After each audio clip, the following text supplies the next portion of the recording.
Welcome everybody in Twitch land. I'm sorry we're getting on a little bit late. I'm your Dungeon Master Carlos Lysing, and this is the World of Greyhawk campaign, the first Betrayal, our Castle Entertainment Patreon. I'd like to go around and I'd like to introduce everyone around the table. In the bottom corner, I have David Aho. He's playing Arion tonight. I have Patrick Hope in the center of our screen, who is playing Agrias, the Tenebrous Hand. And over on our right-hand side, we've got Matthew Lazinski, who's playing Brixton Beholder's Bane. Our fourth player, Jeremy, will not be with us tonight, so it's going to be these three going it alone.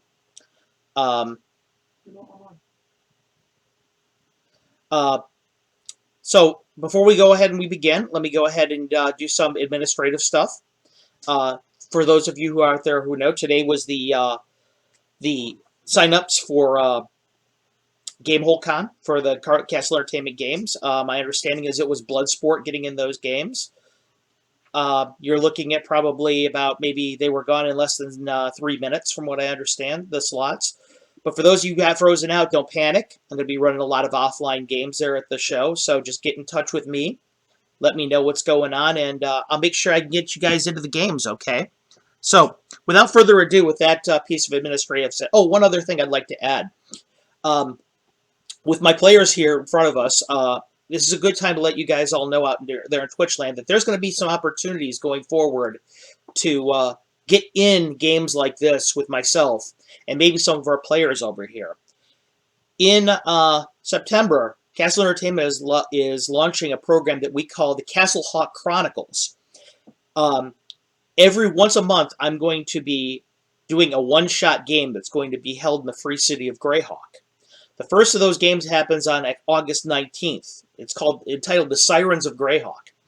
It's going to feature three very high-profile artists in the RPG field: Rachel Quinlan, Amanda Makepeace, and Sarah Dallinger.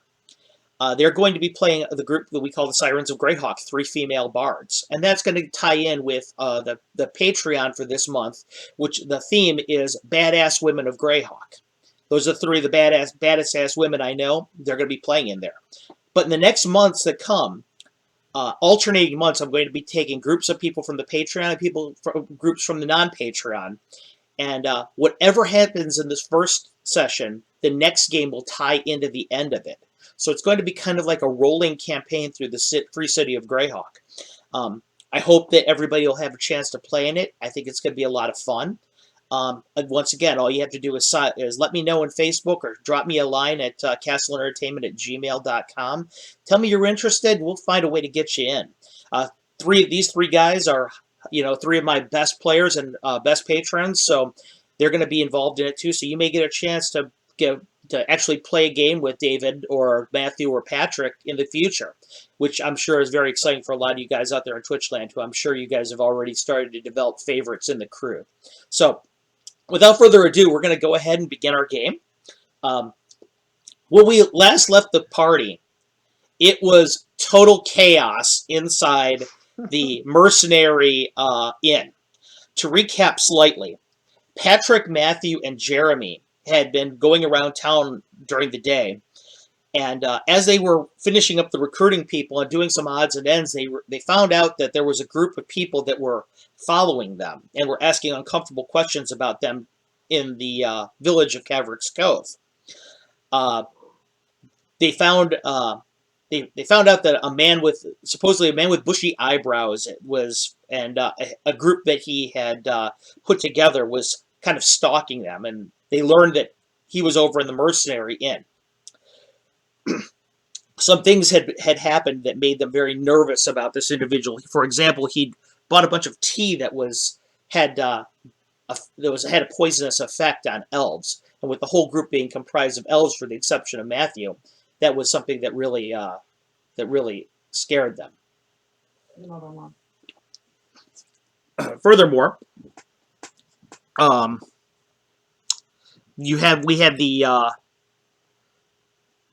our group had the forgive me for a moment. My wife just came in and told me something. Apparently we're not online, guys, so hold on for just a second. I'm going to try and make a move here. Okay. All right. I'm not exactly sure what's going on, but we're going to drop offline for a second and go back. I'm not going to do that whole thing again, but okay, guys, we're back here. Hopefully, the technical difficulties have been sorted out again. As I was saying, recapping the game a little bit more, those guys had tracked the mercenaries back to the mercenary inn where they were staying, and David Aho and Arion in the meantime had been recruited by Sheriff Lucan from the city of Caverick's Cove to go ahead and help him protect Old Widow Granville's house where gold had been found.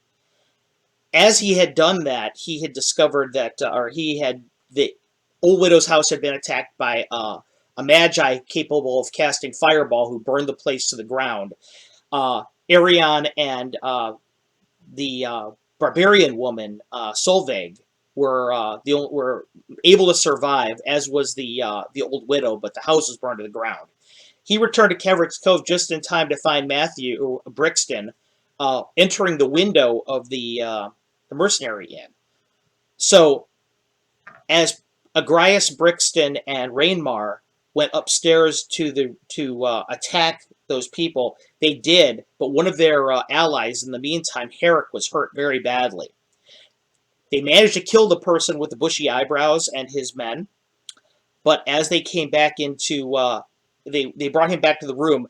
Arion arrived just in time into the building to cast a heal spell on him, which saved his life. So as we begin today, all the characters are back together in the Mercenary Inn. The Mercenary Inn, the room across the hall from you, is smoking and burning. You have with you the three of you, Rainmar's dog, Herrick, who is on the bed, and the two gnome girls, Sunny and Lily, who David brought with him as he came back, and Solveig the Barbarian. He also Ilan too. Yeah, and I was just saying, and also Solveig's brother as well. Oh, I'm sorry, Merrick. I'm sorry, Merrick and Jindra were there as well. So, also the druid too. oh yeah, that's right. Forgive me. Elin was there as well. So that's your crew that you have there. Agrias, it's turned into pretty much a flaming shit show in this room and inside the inn. You're the caller for the group at this point. Could you tell me what you want to do? How bad is Herrick? Herrick is stable. Elin looks up at you when you say that, and she says, "He'll live, but we need to get him someplace safe." Okay, well, let's at least get all of us outside of the building. Okay. So, who's going to pick up Herrick? I think Brixton should. Who's got strength here? I'll carry him. Got 17. And okay, Patrick goes ahead. He picks up Herrick. Herrick is wearing his full complement of armor and has his weapon, of course. So he's pretty heavy, but also your strength is high enough that you don't have too much to worry about. Okay. Sunny and Lily are with Rainmar, and they're getting him out of the room as fast as humanly possible. Solveig and the dwarves are also ahead of the group. You guys are all running downstairs. You run downstairs, go down the stairway and out of the mercenary hall. And as you all get out of the mercenary hall, the first thing you see as soon as you get out of the mercenary hall is Sheriff Lucan along with 3 of his deputies. Oh, great. And they look at you, they see Herrick there, they see the smoke coming out of there. First thing they say is they look over at Arion, and the sheriff goes, "What's going on here?" Best I can tell, fire broke up above. Somebody tried to attack my crew, as far as I know, and we got up there just in time. I ended up helping and healing Herrick. He was in bad shape. I think it looked like he was burnt to a crisp. He looks over at his 2 deputies or 3 deputies. He said, "Stavery, go upstairs. See what you can do about this fire. Why don't you 3 come with me?" He says, "What are you 2 doing here?" He looks over at the gnome girls. They look up. We're with Brixton. We're his apprentices. Oh my god. He looks over at Brixton. Is that true? Matt. Yes. All of you come with me. Oh. He starts walking you guys through the city, through the village. A kind of a crowd has gathered around the mercenary hall or the mercenary inn as tragedies like this do, and eventually your whole group and a couple of the townsfolk are following you. Also, your group also trying to listen in and hear what's going on. Your whole group gets over to the sheriff's, to his office. He closes the door behind you. He looks over at I'm back to Agrias. the He goes, "Are you in charge of this crew? I am indeed. What in the hell is going on here?" Before you can answer that, I'd break into the sheriff and ask him if he's got any more of that potion that he gave to Solvig that we can help Eric with. He looks down. He thinks about it for a second. He goes, "I want you to know," he goes, "this guy has been nothing but trouble since he came into town. I'm going to do it since it's you," he points at Arion, "and I owe you one." He goes, "but I'm going to tell you this," he goes, "if he causes any more trouble," he goes, "it's on you three." He reaches into his desk and pulls out a potion. He goes, "Here you go," and hands it to you. Meanwhile, he looks over at Patrick and he says, "Please continue.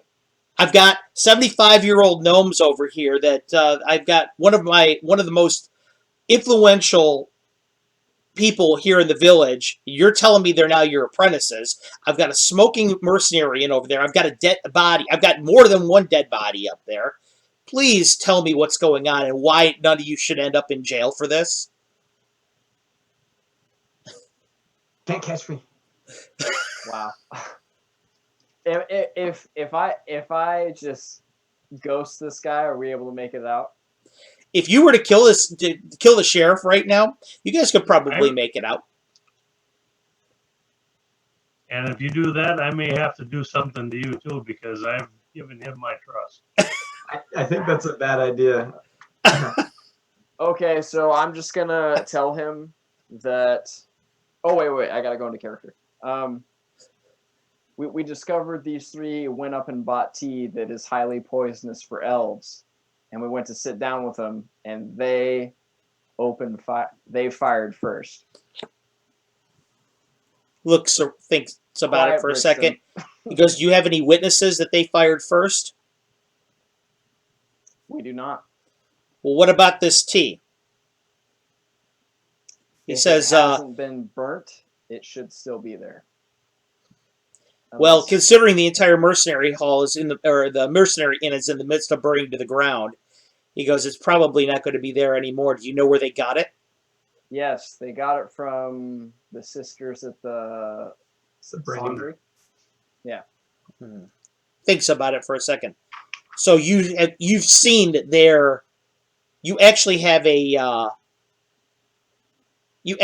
witness then that this that they were able to they sold this tea to him.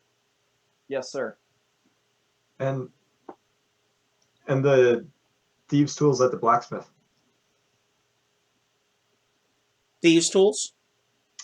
They commissioned thieves' tools from the blacksmith. For what purpose? Outside. Well, obviously to break into something, but where were they wanting to break into? We believe it was into the Chuckling Centaur where we were staying. You believe? You got to have something more solid than that. Well, considering three of us are elves and they bought tea that's highly toxic and poisonous to elves, and they have got a thieves' tool, that's our theory. It's a theory. It's a theory. He goes, but it's really hard to prove. So right now, what I'm understanding here, what I'm gathering from all of this is that I've got three guys here who just killed a bunch of guys inside the mercenary inn because they had a theory. Am They I also trapped am the I on the door. right track here? Yes, sir. You have an alibi. He points over at Arion. I know where you were. There's no way you I could have been a know. part of The, that. the only reason I'm wondering here is old little Granville said something about some guy who was who sold or gave her a bunch of tea. I didn't take it, and I sort of said, I don't know about this because we're over there trying to protect the place. I And he remember looked that. at me and says, so I'm guessing there's no more tea left over there after that wonderful fireball went up. But, Possibly not. I'm But old lady Granville grabbed as much as humanly unless he has it possible in the out basement. of the house before she left. It's possible that there's some left. That would go a long way to proving your theory. Carlos, Yes, sir. can I charm this guy? If you'd like to try, go ahead. I'd like to try. Okay. You're casting what do charm person on the sheriff. How what do you need me to roll? You don't need to roll anything. Ball right Oh, now. okay. I just have to make a saving throw. If he passes it, you guys might be screwed. You cast the charm, kind of surreptitiously. Of course. He looks over at you, thinks about it for a second. I'll tell you what. He looks over at the three of you. He goes, I know, Arion, you're a man of quality. You wouldn't let this happen. Thank you. You two I don't really know very well. But I'm going to be digging into this. I'm going to ask some questions of the blacksmith. I'm going to ask some questions of the Sunshower girls. I'm going to ask some questions of the old widow Granville. If your story checks out, I think I can chalk this up to self-defense. Mayor Ratner won't be happy about this, and neither will Corvins. But we'll deal with that as we come, I guess. Understood. You guys, I'd keep a low profile in town if I were you. And while I'm at it, Arion, you said you were going to get out of town here in the next couple days anyway, right? Well, I would like to get my armor fixed from the armor because after that wonderful hit that I took over there. But you said to get out of town, but I also really I don't know where we'd really go. Well, this is a predicament. What would you suggest? I'd suggest right now you keep a low profile in town. He goes, I'm going to get a lot of questions asked of me about this as it is, and there's only so far I can cover for you. Right. But do you by chance know if there's some like small fairly safe preserve out there that we could be at outside of the town? Like a game preserve or something that we could keep a low profile with. You could probably stay in one of the farms and get away with it and stay out of town. He goes, but I wouldn't worry about that. Stay where you're staying in the inn over at the Chuckling Centaur. Just try to stay out of trouble is all I'm saying. Understood, sir. All right. He nods. Are you still okay with us wandering the town? Like I said, I would like to get a few things done yet. Well, yeah, I said, you can wander the town all you like. Just stay out of trouble. I'll do my best. He looks down at the Wolverine. He goes and looks back up at you and says, so far you guys don't have a good track record with staying out of trouble, but we'll, like I said, I'll give you guys the benefit of the doubt this time and see what comes of it.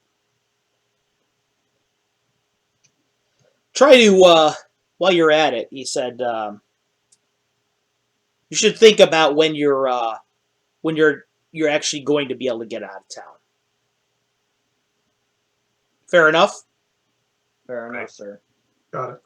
Good. All right, he says. So, with that said, leaves you guys your own recognizance. Patrick, you're not sure if the charm worked or not. Okay. It was hard to tell. Okay. So, you guys are all walking out of the building, the whole lot of you. And the two gnomes are jumping up and down around Brixton. He said, "We helped Arion. We helped save you guys. That was so awesome. We saw you climbing up up the side of the building, and then you peeked it. You had your crossbow in your mouth, and then we saw you take a shot. It was so awesome. We heard the guy scream inside. You're almost as good at a shot and a climber as you are a magician." Thank You you. two need to calm down. I have a lot I can teach. I We wish I can't could wait to cast start spells right learning. now. In fact, when can we get our first lessons? Well, We wanna you've start right already now. been learning lots. What? We've already started. We have? We have. You guys done such a great job helping so far. Jindra and Merrick look over at you, Agrias, and Jindra goes, "They are kind of cute." And Merrick goes, "They're going to get themselves killed." I look over at Solvig and just shake my head. She's shaking her head as well. I asked. She First, says, "Do you I know asked we them- have a word for children in battle, that go into battle in our barbarian lands? That is. Dead." I'm comfortable with that.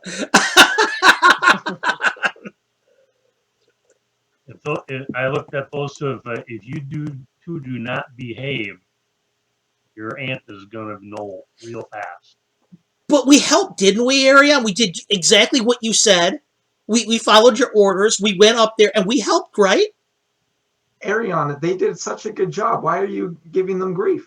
Brixton, don't encourage them. I am against this whole thing, but I took Solvig's. Solvig took their side, and I'm going with her. Solvig has a good head on her shoulders. She looks over at you, Yes, she Brixton. does. She says, "I would never gainsay the desires of someone who's trying to prove themselves as a worthy combatant. But it falls to you," she points over at the gnome, "to ensure that they survive. If harm comes to those children, that'll be on your head, and I hope that's something you can live with. So train them well, whatever you do." They'll be fine. "We'll be fine," she says. Oh boy. Oh, why do I have to lead this outfit?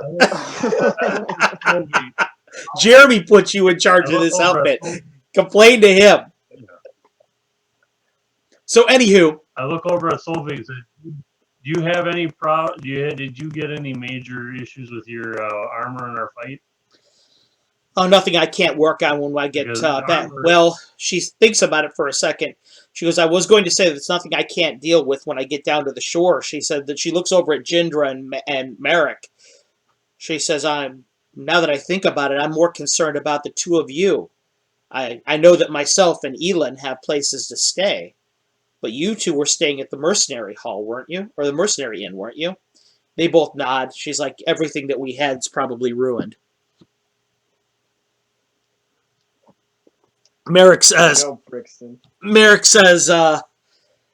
she goes, "Don't worry about it, sister." She looks over at Agrias and she goes, "We've got a job now, and we're going to be starting very soon now, and we're going to be getting paid soon." And he just kind of nods. That is correct. So we should be able, everything that we lost, we should be able to replace soon.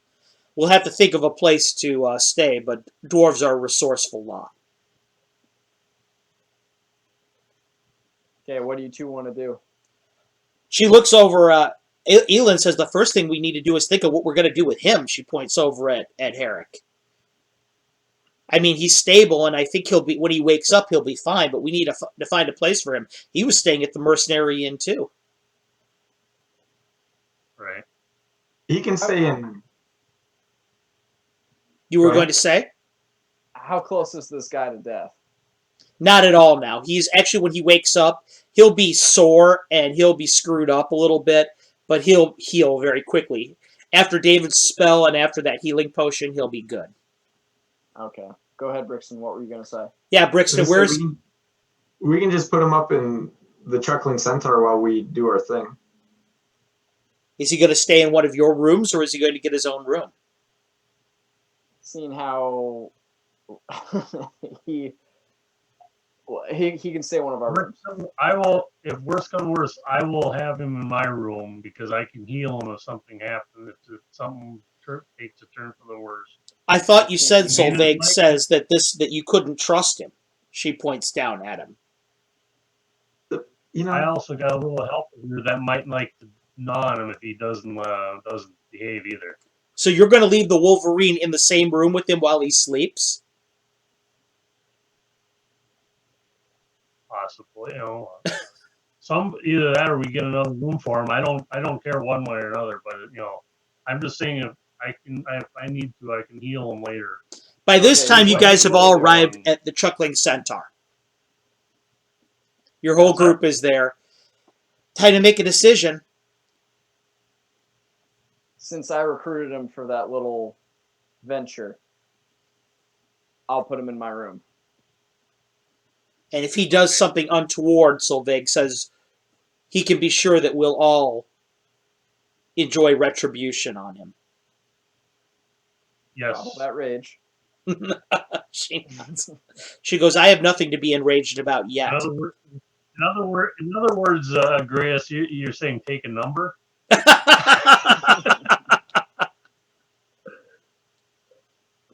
Okay, so you guys go into the Chuckling Centaur, the bunch of you. Brixton, as your guys are walking in, Lily and Sunny are with you. They're like, I really, really, really want to tell our aunt what happened, but maybe we should keep this a secret. Can I hear this conversation? Yeah, sure, if you'd like. You're an elf. You're close enough. Well, what are you going to respond with?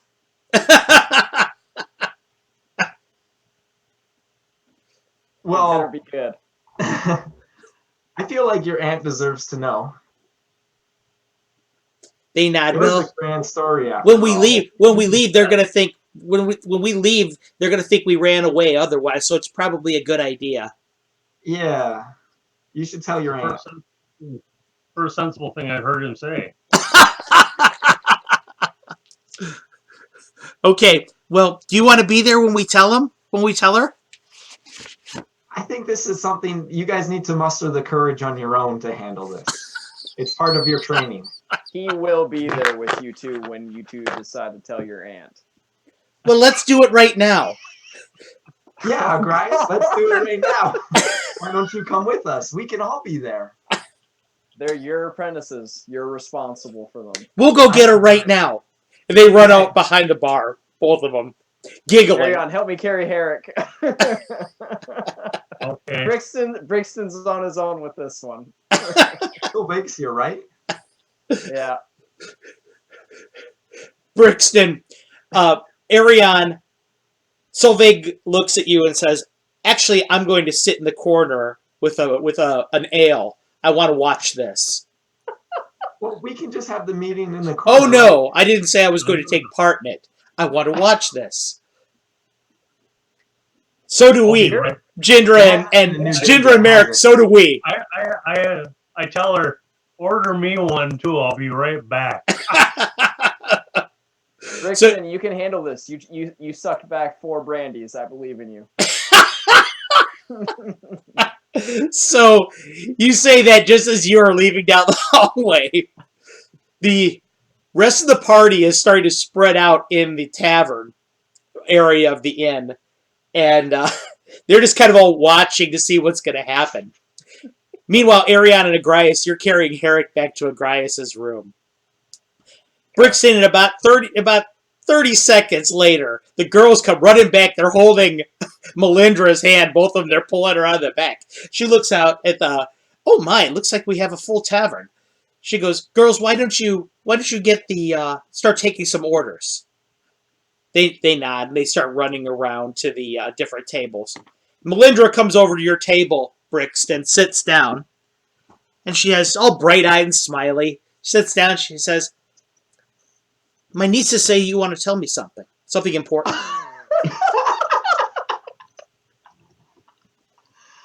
Did they not give you any details? Oh no, they said that you'd explain it all. Oh. Are they in trouble? Have they been a nuisance? It'll be great. Be a teacher, they said. It'd be fun, they said. Well, like you all said, it'll be wonderful. Yes, they approached me to teach them what I know about magic. Oh, they did. They did. Oh, well, that's good. She says, I hope your lessons aren't very expensive. No, but I am venturing on a mission soon. Oh, well, I guess you better get started teaching them then before you leave. Yeah, well, I suppose I could throw you a few silver for your trouble. well, that'd be appreciated. They're planning to come with us. Everybody in the inn gets real quiet. Everybody just kind of stares at her. I try not to drop her. She looks at you and says, come again? Right as soon as that happens, Agrias and Arion, you're done putting Herrick in the room, getting them all set up. Are you, David? Are you leaving? Are you leaving Tobias with him? Yes, Okay. if you'll do it. He says, yeah, he's in the room. Meanwhile, Agrias and Okay. Arion, you're walking out back into the tavern area of the inn just in time to hear, come again?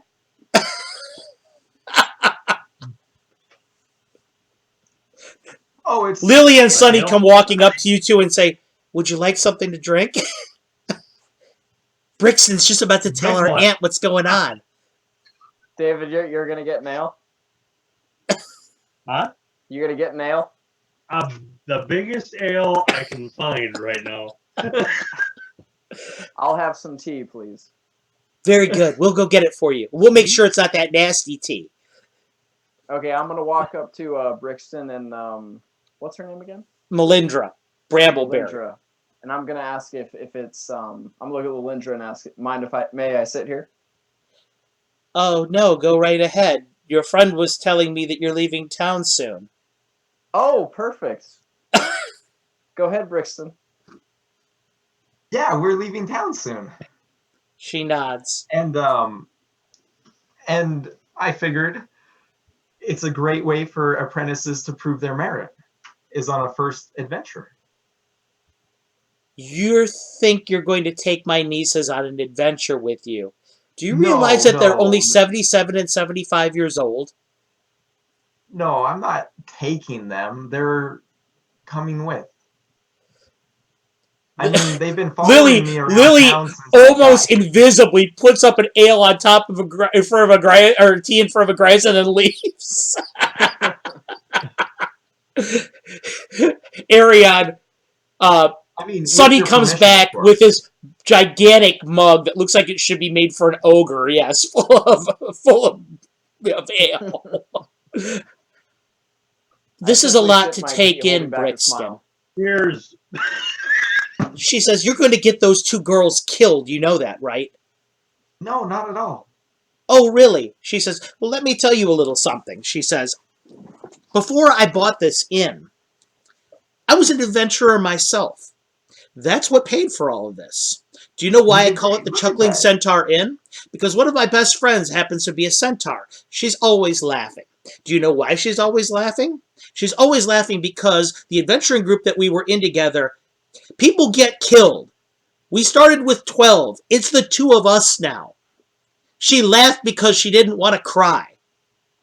Adventuring is dangerous. These girls are 75 and 77 years old. What, you're going to protect them from arrows with parlor tricks?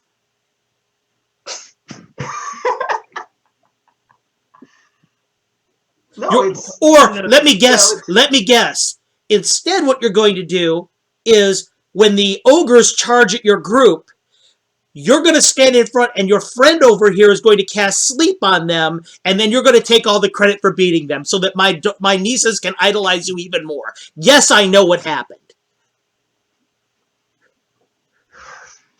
I feel like I'm in trouble. You She looks at feel, you. You don't know. I clink glasses with Solvig. Sophie clicks it back. She goes, I think this is going quite well. Who am I to take away somebody's dreams? A realist. That's who you would be. You'd be saving both of their lives. If you care about either one of them, even one iota, then you'll leave them here. I was young when I ran away and joined the circus. And look at you now, a charlatan and a thief. Oh God, swinging a hit. A man, a gnome who drinks himself to oblivion every day that I've seen you, and can't hold his cups worth a damn. And you're going to take my nieces on an adventure. I should, if it wasn't for the fact that you're paying me good coin, I'd throw you right out of the inn. Matt, you have the worst resume right now. I know. That's not even. Wow. All right. And if what I'm hearing is true, you broke and entered into the mercenary inn today. Is that true? Oh, wait. I think it's true because 15 people saw you climbing in through the window. In broad quite daylight. spectacular. In broad daylight. She goes, even if you are a thief, you're a terrible one. Wow! Oh,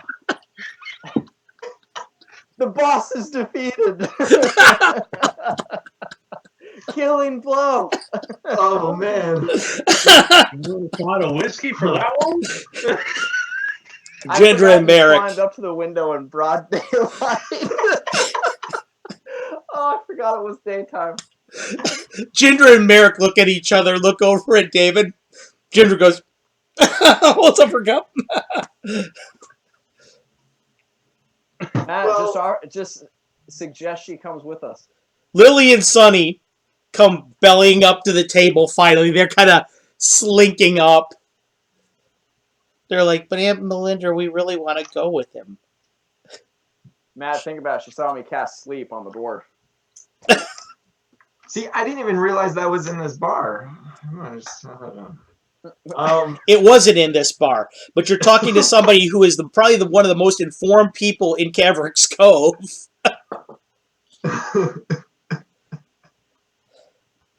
Well, you're more than welcome to join us, but I What? promise I will take good care of them. And Do I you will realize cover up. why I quit being an adventurer? I just finished telling you how dangerous it was. Running an inn, I don't have to deal with arrows and slings and swords every day. I don't have to Must worry be about so fighting bored. for my life. I spent 3 months in the mountains being chased by ogres and orcs and gnolls, fighting for my life, half starved. I don't want All that right, for my Melinda. nieces, and I don't, even though you're an idiot, I don't want that for you. Dude, she's like trying to help you, but also telling you you're retarded. Why did you start adventuring, Melindra? I was poor. I had nothing. These girls have everything. They have an inn here that they can wander around. They have fun. They play. Just like young gnomes are supposed to. Don't penalize them for your lack of a childhood. My childhood was amazing. Oh, it was it? You're still a child. She looks over at you. She goes, you may be very smart, Brixton Beholder's Bane. Or what was it again? She thinks for a moment. She goes, yes, I know. After you told me that your last name was Beholder's Bane, I did myself a little research. There's no clan for 1,000 leagues from here with that name. So, again, charlatan, terrible thief, parlor trick magician, and someone who takes credit for other people's deeds. You're not doing very well here at assuring me why my nieces are in good hands with you. Well, because we have Agrias. She looks over at you. At Agrias. God damn it. Yes, Melindra, what can I do for you? As I sip my tea. Are you sponsoring this as well? I am not.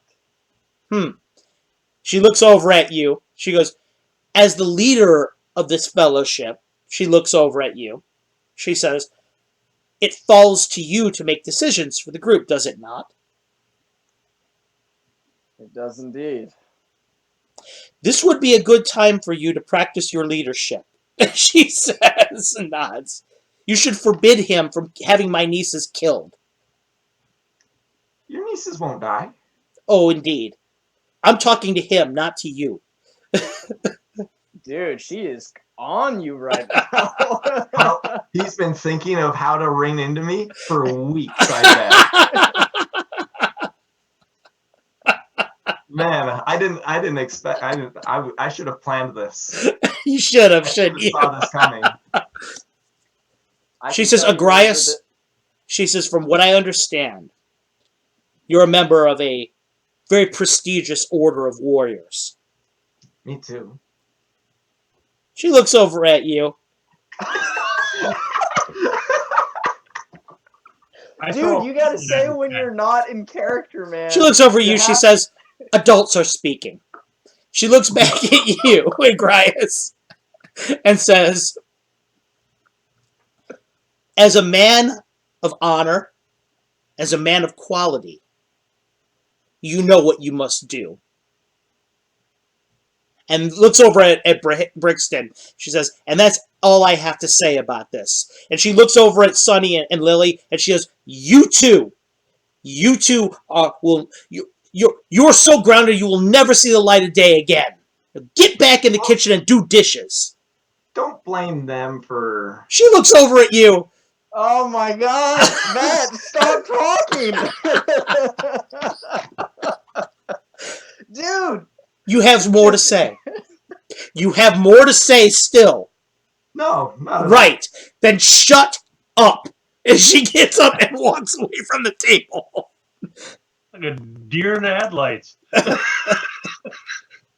She walks back behind the kitchen, into the kitchen. Sylvain looks over at Arion and goes, I don't know which one of them I should give a standing ovation to.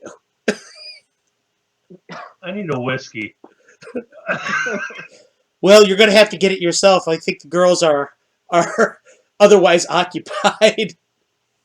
Elin comes over and she sits down at the table with Brixton and Agrias.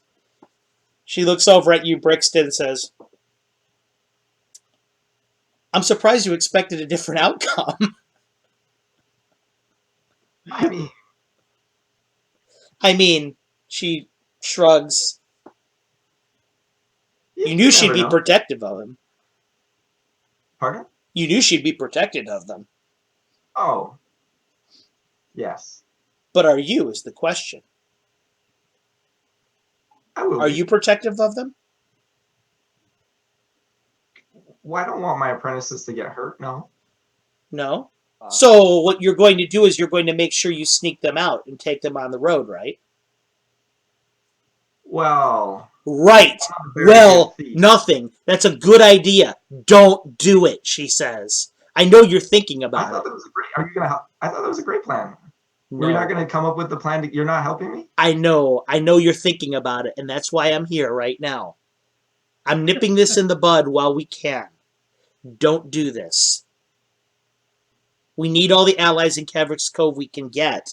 If you alienate Melindra, one of the most powerful and most influential people in the village, and we need to come back here, how's that going to go for us? Well, if I'm alive, probably not very well. Probably not very well, no. But if you're dead, of course, well then, maybe it'll go very well. Yeah. I'm not planning on you being dead, though. I don't die easy. No, gnomes like you have a way of living. She nods. So Agrias, I thought that went pretty well. Like I said, Yeah. she said. So Seems you're in that charge of the went well. group. I think we need to make a decision what we're going to do about these girls. Okay, well, I want to hear everyone's opinion first before I make the decision. Everybody kind of gathers over at the table. Ariane, you coming too? I will. He already knows my whole idea on it, but Agrias, Jindra and Merrick, the dwarves, think about it for a second. Merrick says, "There's no way. There's no way. I can't see a scenario in which either they don't die or they get one of us killed because we're trying so hard to protect them." Jindra shrugs and she says, I'm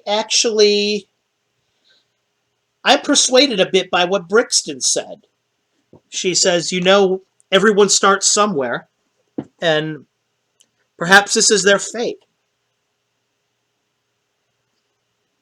Solveig says, I also endorse the notion of allowing people who have the warrior and the heroic spirit to express it. Elin says, both of you are crazy. There's no way we should bring those two. And so are you. She points at Brixton. There's no way we should bring those two with us. So it's 2 and 2. it's 3 and 2 because I'm against it as well. Solveig looks over at you. She says, I thought I had you persuaded.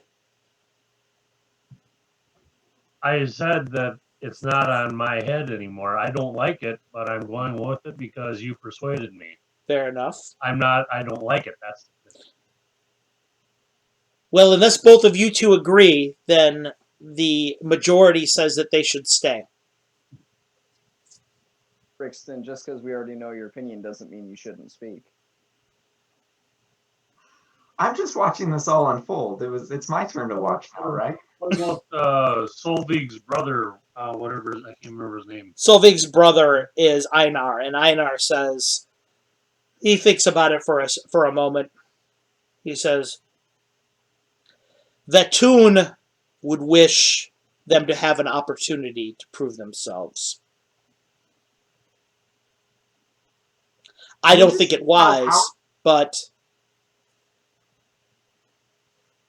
just think, with leaders like us, how great they would become. Oh, Matt, stop talking. Is the back of your head getting real sore by me hitting it or what? everyone looks over at Agrias and says, it seems to be that the voting is even. It falls to you to make the decision. Fearless leader, what say you? I should just shut up. Well, seeing how I am a war orphan and started very young, I say they come with us. Silence around the table. Bet no one was expecting that. So be it, Solveig says. Then we're going to need to find a way to sneak them out when we leave. She looks over at Brixton. She says, but given who we comport ourselves with, I doubt that will be an issue. Wow. Oh, all right. All right. You should be the one to tell them, she tells Brixton. I will. Preferably out of earshot of their aunt. And anyone who might tell her of what we plan to do. Do we leave a note for her? That's the sensible thing to do, right? Solveig says, I shouldn't write the note, though. I think it's sensible, yes. Otherwise, she's going to think that they ran away. Of course, that may play to our advantage as well. Then we could claim we could claim that they we just had followed us. Yes. I mean, they followed me around town a lot. I was going to say, so with how much they stalk you, that's not too out of the ordinary. Maybe I let's. mean, I'm stating facts. You are stating facts. You have a point there. I'm gonna go look for Lalandra and sit down with her. Okay.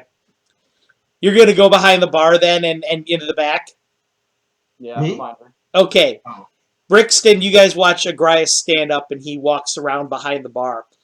You go down a small hallway and there's an area where the girls are standing doing dishes. No, neither of them are saying a word. They're both crying to themselves. Okay. They I asked look them over what- at you. Agrias, I'm sorry we got you in. I'm sorry we got Brixton in trouble. Our aunt's really mad. Well, he is kind of at fault, but that's okay. She nods. Where's your aunt? We just want to be like him. He's so amazing, and he's like the coolest gnome I've ever seen. We're talking about Brixton, right? She nods. Yes, he has had my back in several occasions at this point. He is honorable. Where is your aunt? That way. But it might not be a good idea to talk to her yet. She's really mad. Okay, come with me. Are we going to get to go? I need you two to stop crying. Okay. Blows her nose into the dish towel. They're trying to compose themselves as quick as possible. Okay. Lily goes, see, Sonny, I told you that Brixton wouldn't leave without us. It's not even back here. It's just me. Okay, so they lead you down the hallway, past a couple doors. This one at the end is hers. Okay, I knock on the door. You knock on the door. Are you done with the dishes yet? You hear through the door. Do we have to come in with you? She says. Yes, but stay behind me. She nods. I respond for them though. I go, I can't get some of the stains off some of the dishes. Come in. Okay, I walk through. Ooh, You walk in. There's a bed in the room is probably about 20 by 20. There's a bed in the middle of the room, pushed up against the back. You see some dressers and some. There's a privacy screen there, and there's a desk at the back. Melindra is sitting at the desk, writing on it with a quill. She doesn't even turn around. She just stops and puts it down. Turns around her chair and looks at you. Yes? Is there any weapons out on display? Yeah, she's got a glaive across the back wall that hangs up on a rack over the bed. Okay. When was the last time you held that? 25 years ago. She stops. She says, it was in the war. I wasn't kidding what I said to your friend. But I didn't tell quite the whole story. She says, I'm listening. She takes part of her shirt and she lifts it up and shows you part of her stomach. There's a scar that starts almost at her armpit and goes all the way and disappears into the front of her pants. That was from a knoll, she says. I almost was disemboweled. She says, my friend, the centaur I mentioned. She ran me back. It took us, I don't know how long, it seemed like years. She saved my life that day. I'm probably still considered a deserter in the military because of it, she says, but I almost died that day. I know what awaits you. I know where you're going. It's not safe.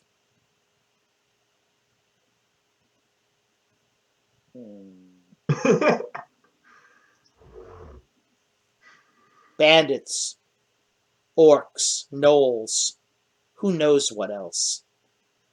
I think last year somebody said they saw a wyvern in that area. You're considered a deserter? Perhaps. I don't know. I never asked. Would you rather not know? She nods. I left a lot of good people behind me. Every day I think about those people. I think about them dying in the mountains. All to try and recover the Bone March, even though it was already fallen. Protecting the honor of Radek, they said. I was lucky. A lot of people weren't. I don't try and think about what would have happened if things would have gone differently. She looks over at her nieces. But that's why I built this. That's why I worked so hard. Do you know why they live with me? Her mother and father served with me. They're like you. She points over at Agrias. Like me. I've heard. Can I roll to know these people, Carlos? Sure, make a roll. Alright. 20? Percentage. Which one's that? 2 10s, please. 2 10s, okay. 21. No. Okay. She said her mother, their mother, was run through by the spear of an orc, 15 feet from me. Her father, she pauses, went over to try and help her. He was a cleric, a priest, Garl Glittergold. He wore an arrow through the eye for his trouble. That's why they live with me. War is not a game. It has real consequences. Now I know the three of you, though you're an elf and you're older than I am, you're still young. To you, running around and adventuring, it's fun. Your blood is hot in your veins. I understand. I was like that once. But I've seen what happens. Just because your niece's childhood had a bad beginning doesn't mean it can get better. Or it can't get better. No, that's very true. And it doesn't mean it can't end abruptly, either.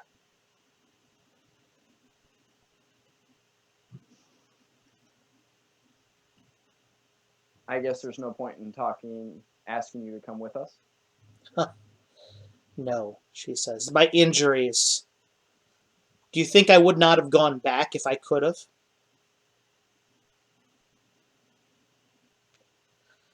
I pledged my life to protect Radek. And I do so through protecting those girls. Their brothers and their sisters.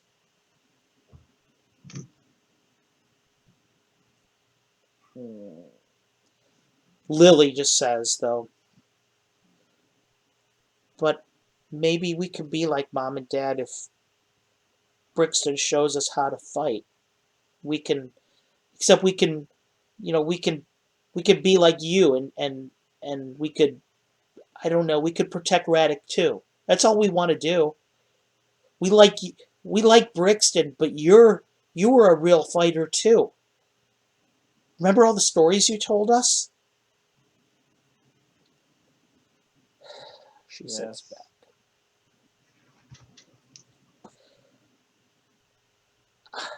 Crap, I had something I was going to say. What was it?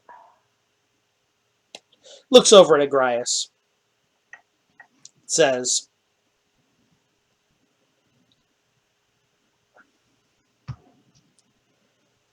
if you're going to take these girls, then I need to know that they have the skills to defend themselves. Your friend is going to teach them, and he's going to teach them well.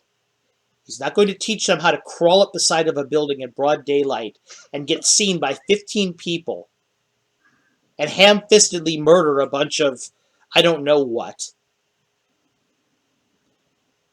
You're going to all have to learn how to do this right. If you can assure me that, God will forgive me. Then they can go. The girls kind of get excited. They look over at Agrias. I can assure you they will be well trained. I can also assure you that Brixton isn't a drunk. You just see him in a bad light. But he helped us neutralize those guys at the guild, and that were trying to poison us elves. He saved our lives. She nods. I will admit, it was a bad idea to crawl up a wall in broad daylight. But I probably wouldn't be standing here if he hadn't. If you want to know the truth, she says, I would have done the same thing at his age. I'm angry. I'm bitter. I'm angry. And I'm tired. I'm tired of seeing people die. Perhaps I was a little too hard on your friend. But No, you weren't. It's okay. meanwhile, back out in the bar, Yes. you guys are all sitting out there. Elin says, so why don't we, while Agrias is gone, why don't we talk about what's going to happen next? Exactly when are we leaving? We've got enough people, don't we? I do believe so, but I'm not sure. I mean, they were said something about they wanted some carpenters and some general laborers as well, and we had sent out. Well, surely someone has to have train responded to the notice by now. It's only been 2 days. Word travels fast And in a they small said it community was like gonna Havrick's be Cove, if over. you hadn't noticed. What's that? Word travels quickly in a small community like Havrick's Cove, if you hadn't noticed. Jindra comes over to Brixton, No, really? and she puts her hands on her mailed hand on top of his. How are you holding up? I'm doing okay. I'm doing okay. You look a little shocked still. Just a little bit. Well, do you still feel like you're in the right? Always. Never a doubt. None. Oh, wow. Elin looks over at Ariane. She says, traveling with this one's going to be interesting. That's my job. You don't have to tell us that.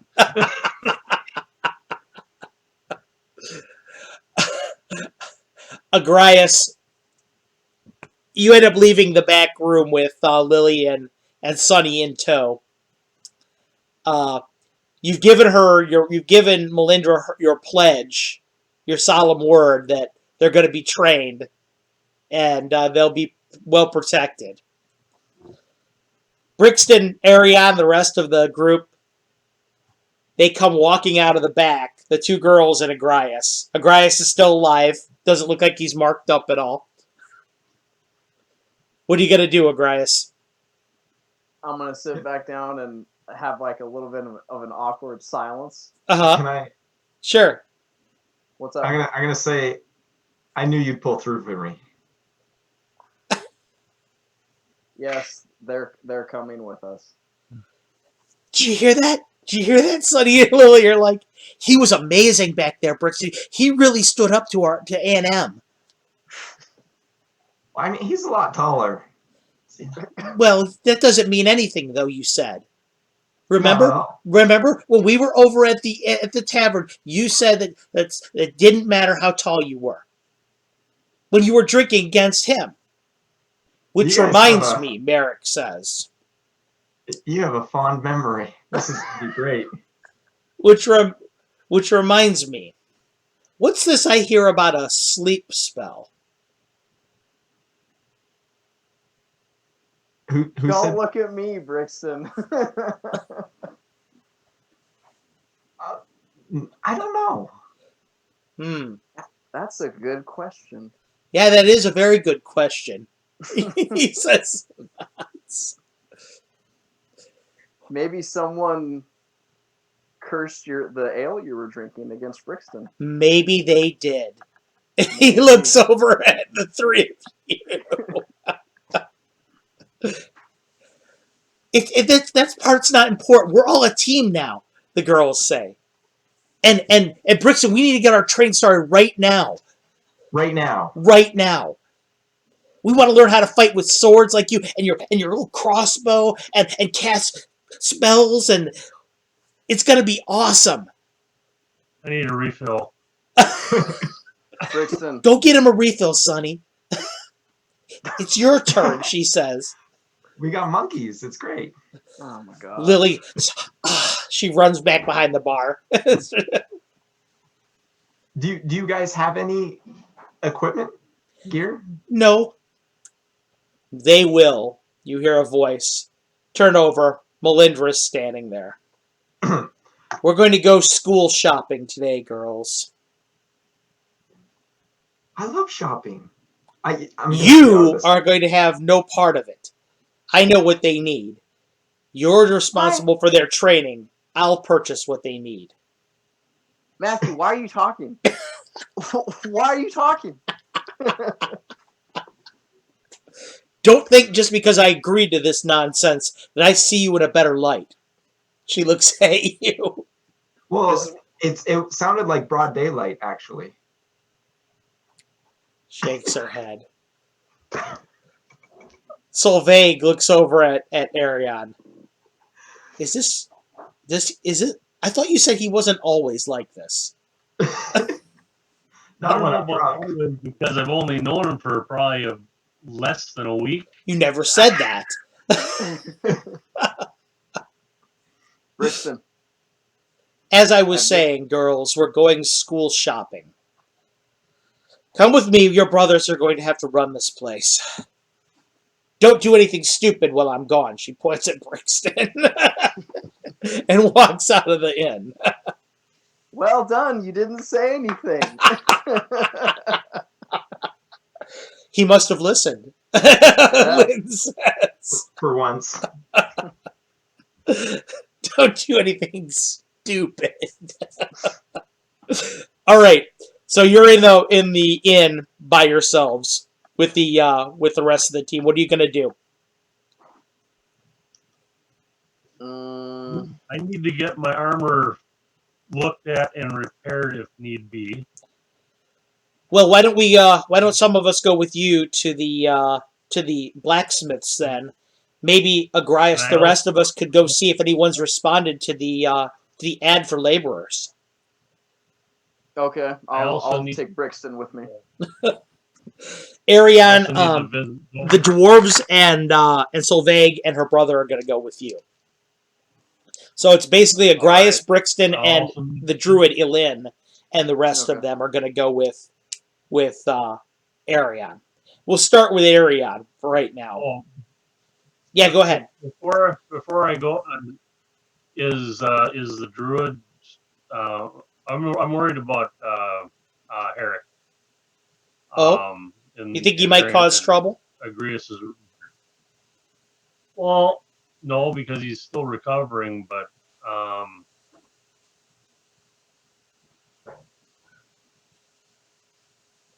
Tobias is in there too.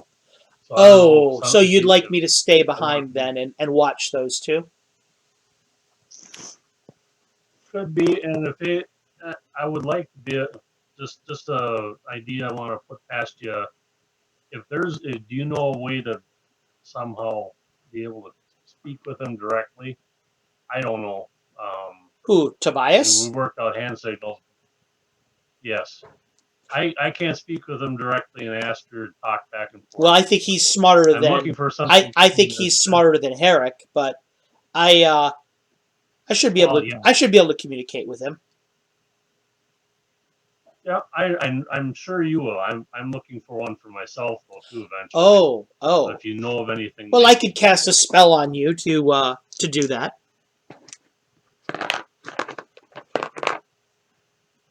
Would you like that? Appreciate that. When you come back, Yes, please. I'll make sure I lay the enchantment upon you.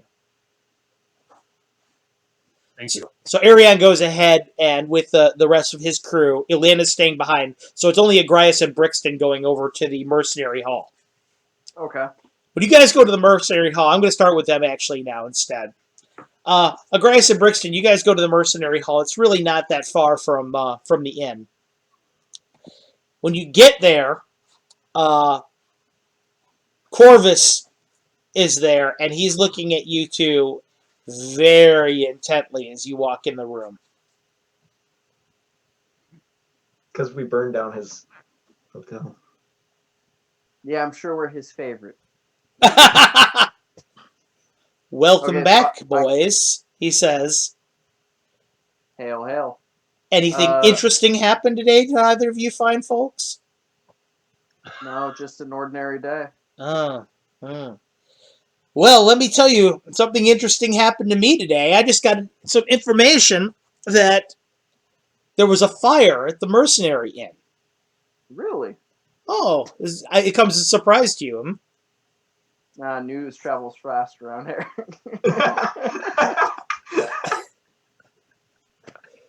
Yes. I see you're fitting into our little village just fine already. I try to blend in as well as I can. So I heard that you had to kill a couple people inside of my inn. Don't believe everything you hear. He nods. Oh, I don't. But I believe what people that were there have told me. That were there, you say? Be at peace. I'm not angry. From what I understand, they were trying to kill you. I understand a man's need to defend himself. I do want to tell you, though, that I've been instructed to keep an eye out on you. You see, the inn isn't mine per se. I'm only the one there. I'm only the one that administers to it. Okay. I do that on behalf of the Anstrad family, who is the most wealthy family in the village of Caverick's Cove. They had the place built. Much of their finance comes from that place. Okay. Just so you know, eyes are upon you in the village. That's But not new. on to happier things. I suppose you've come to have your notices checked. Yes, please. I have some interested parties. He hands you some papers. It says 8 laborers, a carpenter, and a metal worker. Are you able to vet for any of these people? Not a one of them. Most of them are just recently into town. But as just laborers, they understand that they won't be called upon to fight. They're just called upon to carry things and to act as pretty much as your servants. The carpenter and the metal worker, obviously they're more skilled labor, but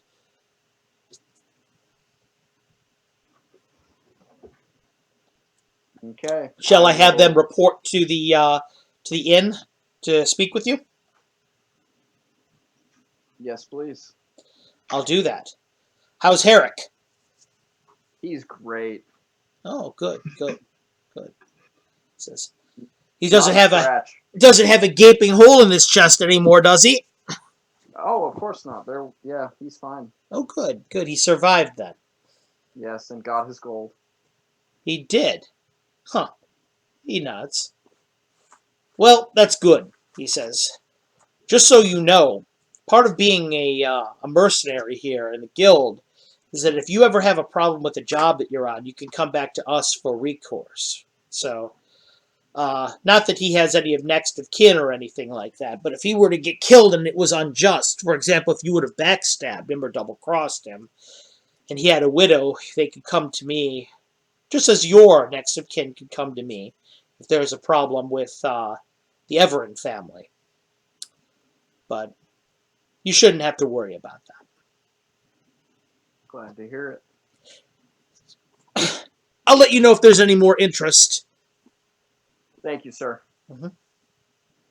So where are you guys going to go next? Brixton. Well, I did what I needed to do. I feel like I need a drink, but I feel like that's also a bad idea. Yeah, let's keep that. Yeah. Okay, so are we walking? Let's walk back to the Chuckling Centaur. Okay. You know, So they're walking back to Chuckling Centaur. Arion, your crew at this point in time has reached the blacksmith's. The blacksmith Alright. has his feet up. He's sitting in his lean-to. He looks like he's taking a break, petting one of his dogs at his side. Looks over at you. Hail, folks. It was good to see you're all alive. Sure feels good to be alive. He says, I've heard that you've been a busy elf lately. Oh, we aren't going to even go there. He laughs a little. He says, I want you to know, he says, I had a talk with the sheriff on your behalf. He came over earlier and was asking questions about you, about the tea, about things that happened. I told him the whole story about how you came to me before and warned me about the tea. Told him about your performances over, your friends' performances anyway, over at the Chuckling Centaur. That you were a bunch of good guys. He seemed to be put a little more at ease by that. I hope so. Thanks. Yeah, absolutely. You did me a. He says you did me a very a big favor, telling me that my friend's life might be in danger. I thought it was a good way to repay you. He looks over. He says, "But it looks like you come to me professionally rather than personally today." Well, some of both. One, I want to congratulate you and thank you on your work on that mask. Excellent. Oh, you like it? I'm glad it fits. He goes, "I didn't have a head to work with, so your friend just told me it was about his size, and I went with that." Yeah, worked out excellent, and I love it. So, do you say anything about his dog and his and the armor? What's that? Do you say anything about his dog and the armor I made for him? I haven't had time to really speak with him at length. We just got reunited. It occurs to you, Arion, that you haven't seen Rainmar since you all left the inn. Right. That he just kind of disappeared. Yeah, that's like him. So I haven't seen him and really talked to him at length since I got back from my wonderful escapades last night. So he nods. I wouldn't know, but I didn't even know what he had. What do you mean, armor for dogs? Oh, he had me craft some armor for his pet. I sold him a dog a couple days ago. Oh, okay. I think I remember seeing a dog. I didn't. I was everything was so Vague looks at you and nods. Says the dog was there with us when we got in our fight.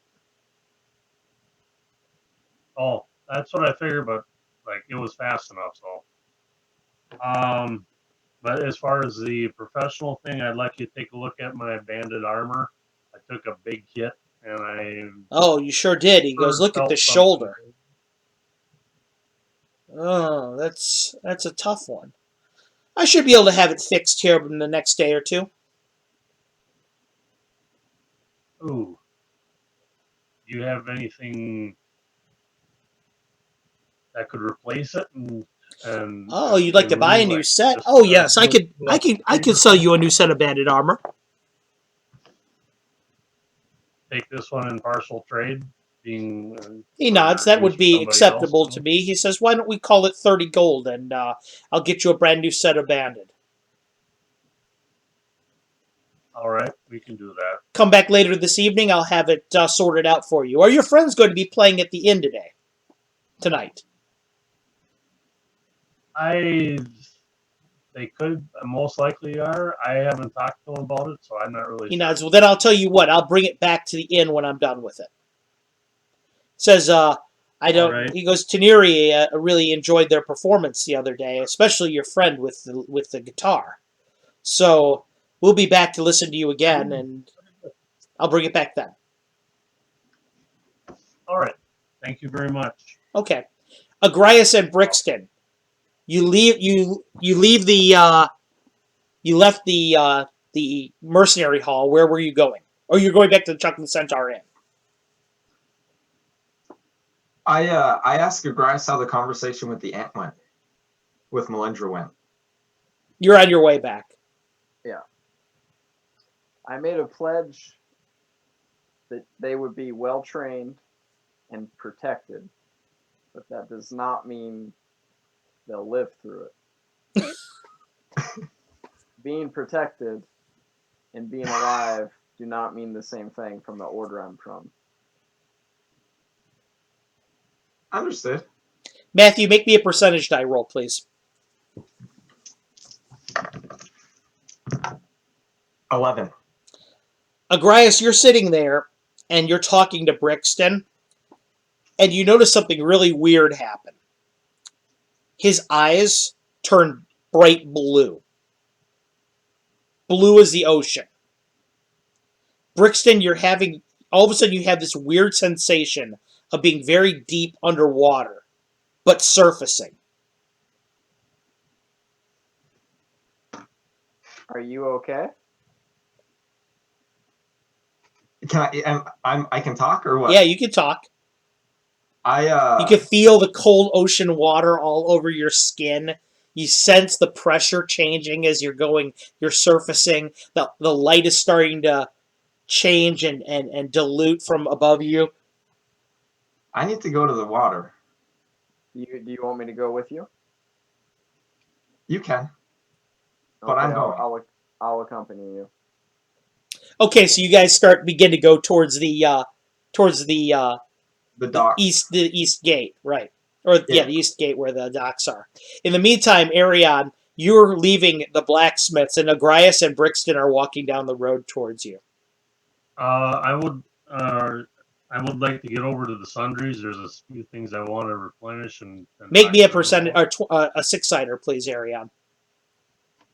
All right. Whole whopping 6. You notice that Brixton's eyes are a bright blue color, like ocean blue, almost glowing,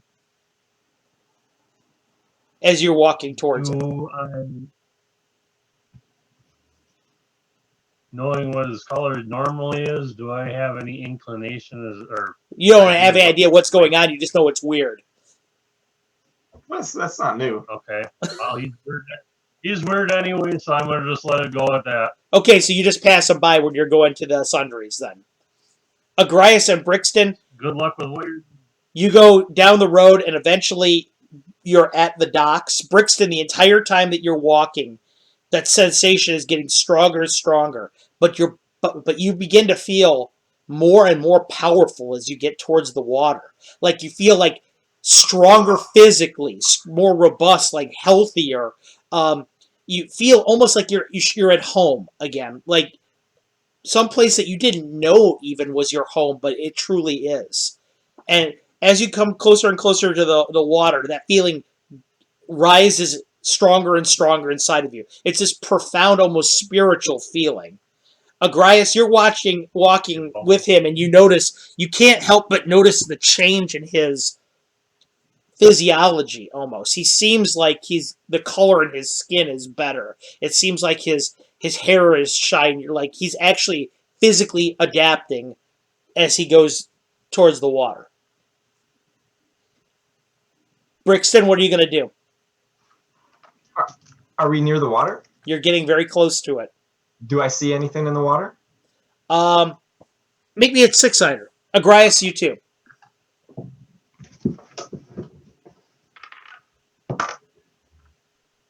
One and two. You don't see anything, Brixton, in the water, but Agrias having the eyesight of an elf does help. And you actually see something very large in the water, maybe about 100 feet out. Okay.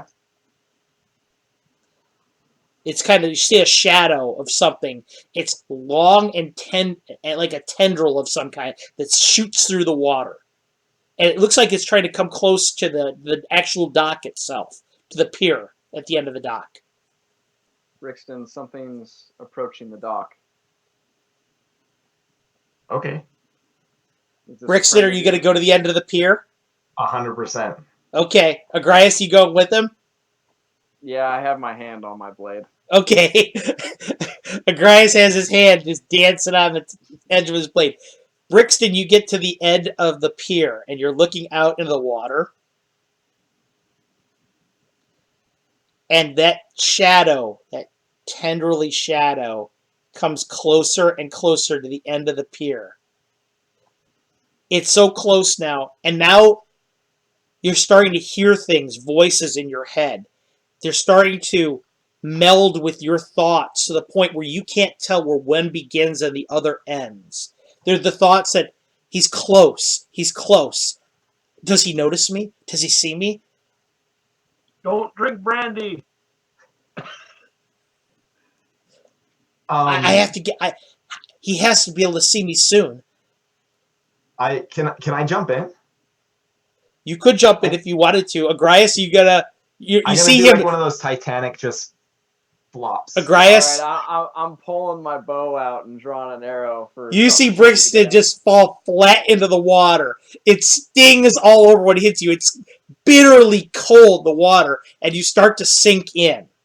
Matt, see, this is where you need to communicate, like what's going on. This is one of those times where you do need to talk. I was somewhere else. I'm sorry. Brixton, you're sinking.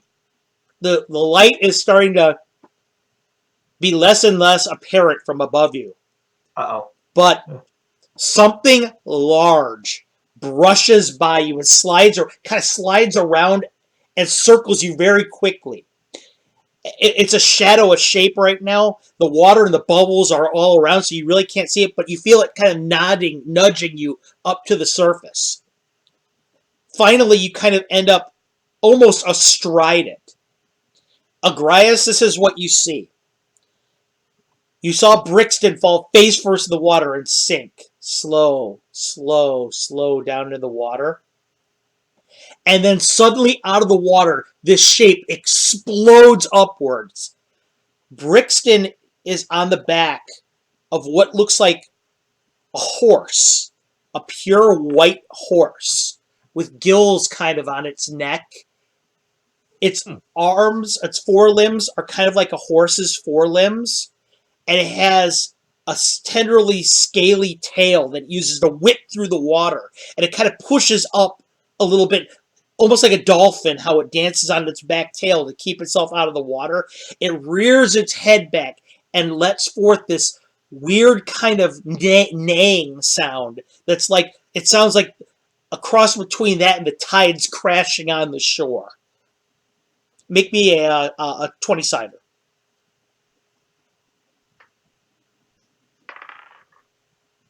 Five. You've heard of this kind of creature before. The bards at the monastery used to refer to them as hippocampi. Okay. Matthew, Brixton, you're astride this majestic sea creature. It looks like it looks like a horse for the most part at the top, but has this long tail that whips back and forth through the water. The thing, it's hard to understand how powerful sea creatures really are until you're up close to them. Going through the water, there's so much resistance that they're so strong. They're so powerful that this thing, now that you're astride it, it's like the strongest horse you've ever seen in your life. But its flesh, its coat is kind of like a bluish white color. It's got a long mane that kind of all wet rolls down into the water. It is absolutely beautiful, majestic. And you know now that you're in contact with it, that this is your familiar. That you called. What do I call it? No, that you called with the spell. That I called. This has been a very emotional episode for me. It's been like up and down. So you're astride it, and it kind of whips back and forth so you can actually breathe the air. Can I step onto the dock and face it? Yeah, you get actually off of the thing and step onto the dock next to Grias and turn around, and it's looking at you with these like a horse's eyes, which are kind of almost jet black. It just kind of looks at you, but yet you feel this connection. This it's not really pure thoughts in the way that normal thoughts are. It's more emotions. You feel the sense of completeness. That it's happy that it's with you finally. Brixton, what is this? Christ, Brixton, what is this? So dead. I still got my bow drawn, bro. Right. Can I like? Well, I might have to jump, but I'm gonna try to tug his bow down. Okay. You kind of pull. He pulls your bow down a little bit. What are you gonna say, You're like the Brixton? worst communicator ever, bro. Just tell me we're safe. This is my friend. Okay. Back through that feedback, that telepathic feedback, or more empathic feedback, you feel friend. Name was Wilbur, right? Mr. Ed. Are you gonna introduce me? This is Agrias. Is Agrias alright. friend too? And this is in my head, or Yeah. Yes, I'd say so by now. Agrias is friend too. And the hippocampus kind of looks at you and makes kind of that neighing sound again, kind of underneath its breath. As it does that, this kind of a sea foam comes out of the corners of its mouth down. He likes you. Kind of likes leans you. forward and nuzzles against Brixton's shoulder. It's so big and so strong, it kind of almost pushes him back a little bit. Is this why you come to the water every night? Apparently, yes. Okay, and is this pet coming with us? My friend will be joining us, yes. Okay, and how are we gonna make that happen? I have a lot to think about, I think. Yeah, I don't see it carrying a giant fishbowl. Well, you're strong, right? I'm not carrying your pet. I say, Grass isn't a super great friend. No, It thinks back to you when you say think about friend. When you think the word friendship again, the hippocampus kind of whips its tail once, flips backwards down into the water, goes. You see it spiral down deep in the water. And it pops up and breaches again, kind of like a porpoise does. Goes back into the water one time, comes back up again in front of you. he's excited. It thinks to you. You kind of think it thinks to you. Swim with me. It thinks. Yeah. Well, What's it asking you to do, Brixton? I'm getting in the water. Okay. Do you need help? No, I got my real friends over here. Agrias, make me a 20-sider. 17. It occurs to you that Brixton may not be able to breathe water just by this thing being his familiar. He may have to think something here. But he gets in the water with the hippocampus. Hippocampus kind of curls around him again so that he's astride it and it dives deep into the water with him, with Brixton. Brixton, you feel this rush of water past you. It pulls your hair back. Agrias, his hat bobs to the surface, his little feathered hat. Pick that up. It is the coolest sensation ever. It's spiraling through the water at just incredible speeds, bringing you with it. You just feel all the water rushing past you. You see the depths below you, this darkness, and you see the beautiful reef there ahead of you. All these fish kind of splitting around you as you go down through the water. Your breath is starting to run a little dry now. I kind of panic a little bit. Okay, you I panic say a little we bit, and the hippocampus starts to rush back up to the surface, breaches again. You see Brixton kind of pop out. He's breathing hard on it. Agrias, you're watching this whole thing. It is pretty cool to watch. But what are you going to do, Brixton? I what Use your words. I tell Agrias that I can't breathe underwater. You're figuring that out now. The horse, the hippocampus thinks to you for a moment.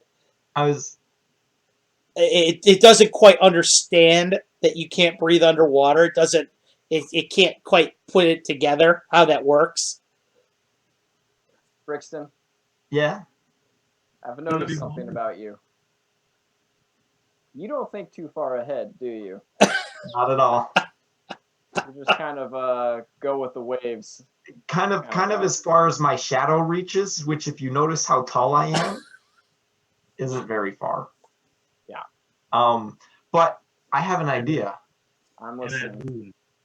I'm gonna hang out here for a little bit and practice holding my breath because it gets better, right? And then you should go back to the centaur and You're telling me what to do. I'm giving you, I said I have an idea. It's up to you to accept it. Oh, okay, you're suggesting. Okay. Yeah, yeah. I'm with you, man. I'm with you. And you should tell Lily, Sunny. Now you're telling me to tell someone else something. Yeah, yeah. Well, you should tell them to meet me at the water. Okay. Lily, Sunny, and Elaine, because I gotta apparently actually train those two. And Are you gonna have your pet drown them or something? no, You're gonna teach them to hold their breath too? Is that what's going on? Because it gets No. better. I got a And better then- idea. Why don't we find someone that can cast water breathing? well, that's why I said get Elaine. Bring her with you, or send her with the two kids, so that we can just have a party. And Oh my God, you're actually thinking ahead. I can't believe it. After you almost died from drowning, you're thinking ahead. it takes a little bit. You hit rock bottom. Proud of you. He must have hit his head on some pillar or something. down So, there. Grace, are you actually going to go back to the Chuckling Centaur while he's doing this? I mean, against my better judgment, yeah. Okay. I don't feel Meanwhile, comfortable. Arion, you're actually in town, and you're at the sundry shop. You push your way in. The bells kind of ring on the door. Yep. One of the Sunshower sisters is there. Looks at you. It's Iris. Oh, welcome back. Been a bit. Says, I don't think I've ever I seen you without need your to, armor before. No, it's getting a little bit of tip. It's being fixed and everything. I heard something happened. Yeah, The talk. and I need to get a few supplies and stuff here. Oh, as okay. well. Oh, you must have used a lot of arrows, huh? A few. She nods. She says, just in case you hadn't normal- figured out, just she a- says, word travels fast in Caverick's Cove. I've been told that. So if I could, I'd like to get about just maybe 30 more of the standard arrows that fit my bow. Oh, that shouldn't be a problem. She goes, that'll be 3 right. silver. What's that? That would be 3 silver. How many? 3. Okay. All right. Let's see here. If you have a really nice or a good carving whittling knife toolkit type of thing. She nods. She says, Carving "Oh, I can set? find something in the back for you." As you're walking through the aisles with her, you notice that Melindra is there with the 2 girls. She's basically Okay. stocking things in their arms so they're holding out their arms. No, you'll need this too, and you'll need this. Don't forget this. I sort of chuckle under my breath, and Uh-huh. if she noticed me, I nod. She Wow. nods. Kind of rolls her eyes a little when Um, she sees you, just like,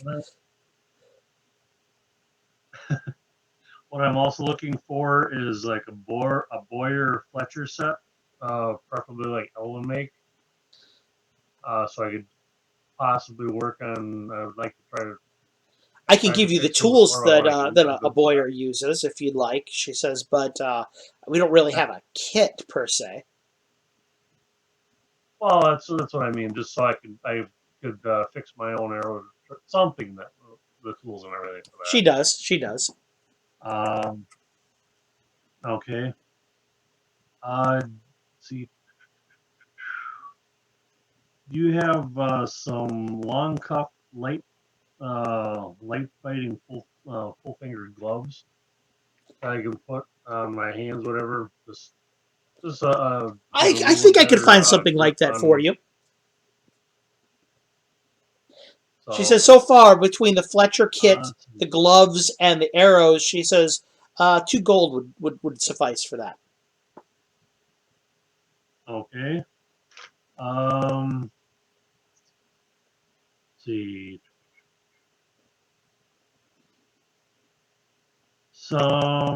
Let's see. We're gonna go with. Do you have any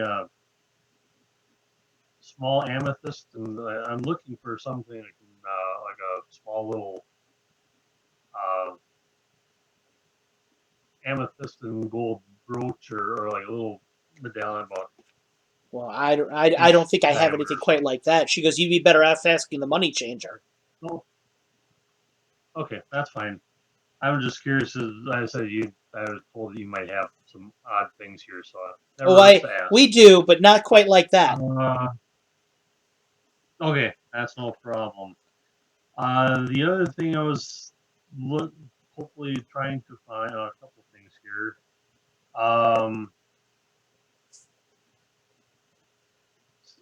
Do you have anything like a black, a real dark or dark brown or black wooden discs or something that I could carve about like a couple? I'd like about 5 of them. No, she says, But but if you go down the road to the timber benders, I think that they'll have something like that for you. okay, sounds good. Thank you. Mhm. And the only other thing I was saying, do you have any high quality guitar tuning repair sets and Oh, I have a items? luthier set here, yes, but it's kind of expensive. Well, if you remember one of my other compatriots Oh, I had that remember. I saw guitar, I him was just the other night wondering play. okay, that's right. I was just wondering if you had anything that would fit that. Oh, A I nice, do. nice I do. tuning repair. It's like I said, it's kind of expensive though. It's 35 gold. Um, I will have to go to the bank to pull some of that out, but I've Oh, got I'll make for sure we keep it for you. on my part. In the meantime, while you're saying this, Agrias comes walking in the door. Agrias, you went to the inn, and one of the other Brambleberry kids told you that they were school shopping, so they sent you over here. Oh, okay. Agrias, you walk into the sundry shop area, and you're at the desk with Iris, and Agrias comes walking into the building. She says, "Well, I see trouble All comes right. in too," as she smiles. If you only knew. I'll Go ahead, I'll also Aaron. have to. Oh, no, you're talking to him. Go ahead, Go Ariane. ahead. Go ahead. Oh, I just told I think it's Iris that I'll have to bring Tobias in to say hi to you. He liked you. Oh, absolutely. He's welcome in here anytime he wants. Agrias, you walk past him and you see Melindra in there. She looks over at you. She says, "Where's your friend?" The girls both look up. They've got so much gear in their hands right now. They both look excited when you say that. when she says that. Brixton is actually ready to teach them their first lesson down at the docks. This is awesome! Oh, Aunt, we gotta go. We've gotta go. Just leave it here. I'll make sure we buy it. I'll be down with the supplies here in a few minutes. Go ahead. Go. Shoot. Where was he meeting them? Down at the docks. Go ahead, girls. Run along. Looks over at you. The docks. That's an interesting place to start their training. I thought so too, but sometimes you just have to adapt your lessons. She nods. Sometimes things just shoot out of the water and you have to adapt to it. Very well then. What's that, Ariel? Yeah, everybody's looking at you, Ariane. What did you say? I said, first, sort of sideline was that you're taking lessons from Brixton yourself. And one other thing that I just occurred to me when talking about Tobias, I asked the sisters, they have any good lotion or something that will knock the stench of skunk or Wolverine musk off of somebody? She shakes her head. She says, "No, you'll have to use magic for that." Okay, that's no problem. He was out hunting skunks the other day, and it was sort of iffy in the room afterwards. She nods. Okay, David, you and Agrias are at your own recognizance now. What are you two gonna do? I'm supposed to. Who's the third person I was supposed to get, Matt? The druid, Elandra. Elena's with those, or no, Elena's back at the inn, so you could have gotten her. She's with you at this point, Agrias, because she was supposed to look after Herrick. Remember? Okay. So you would have her with you at this point. Did Tobias follow her along with, or is he No, still Tobias remained behind. She has an understanding with Tobias right now. All right. Okay, so are you going to take Ariane down to the shore to see this debacle? Yeah. Okay. I'm bringing the crew. Yeah. Are you going to explain to Ariane anything of what has happened? I'm just warning you. It might get fishy. It happened suddenly.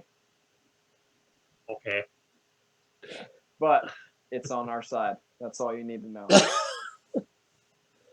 Okay. So everybody starts exchanging nervous glances as he says that. Brixton, you're down at the pier, and the girls come running down the pier, and they see you on top of the hippocampus, and they're like, "Whoa!" Both of them. Oh, God. That's amazing. That's the coolest illusion I've ever seen. Oh, shit. By now, a bunch of the fishermen have gathered at the shore too, and they're all watching it. The fishmonger is down there. He's watching it. What are you going to say to him, Brixton? I say, this is no illusion. Oh, God, I wish it was. Wait, that's real? Knowing him, it probably is. Can I Is it? touch it? Yeah. The little girl puts up her hand, Lily does, puts on the side of the hippocampus. The hippocampus is thinking to you, Brixton. Friends? Students. You need to establish this before they start touching the thing, man. What is you can't have this thing lashing out on student? kids. Friends. Oh, Friends. oh. Kind of bubbles around a little bit. She kind of almost whinnies a little bit. She touches it. It is real, Sonny. Sonny puts her hand out. They're petting the side of it. Agrias and Ariane, you're walking down towards the pier, and you see this massive hippocampus with Brixton on top of it. The girls are petting it. Is there any kelp or anything around on the shore here? Yeah, there's plenty of it. Ariane, as you're going to get some, you're hearing the fishermen and the fishmonger talk. They're like, that would fetch a fine penny.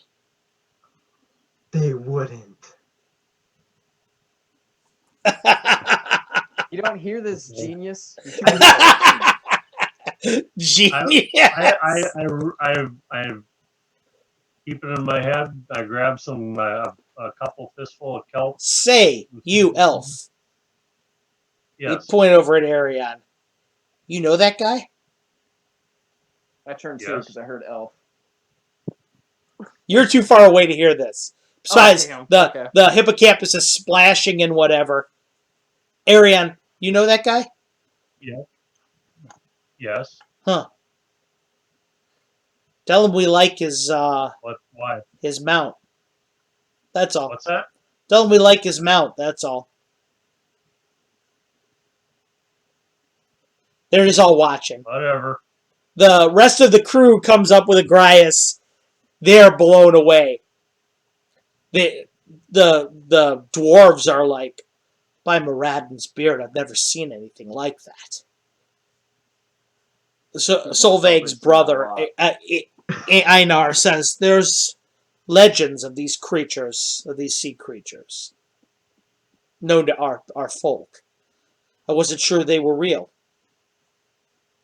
Elin looks at it. She's looking up and down. I've heard of them too, but never thought I'd actually see one. She kind of starts petting its muzzle a little bit. Carlos. Yeah. Would I have possibly seen one of these sailing with? Yeah, you've heard the legends of hippocampi before. You've never actually seen one though. You've seen pictures of them drawn and like on the sides of boats and things like that, but you've never actually seen one before. They're supposed to be goodly creatures, and they're supposed to be pretty gentle to their friends, but they can actually they can fight though. You've heard. In the meantime, Elin's petting its muzzle, and Brixton, it thinks back to you. This is friend. I kind of point at a bunch of people that are friends and say, friends. It nods. It says, thanks to you. Below the waves again? It thanks to you. I asked Elaine, I can't breathe underwater. Is this coming to you as a surprise? Well,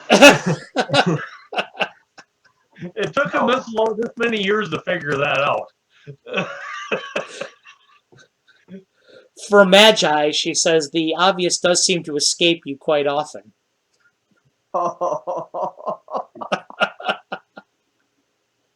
meant it more in a humorous way, but yes. I can't breathe underwater.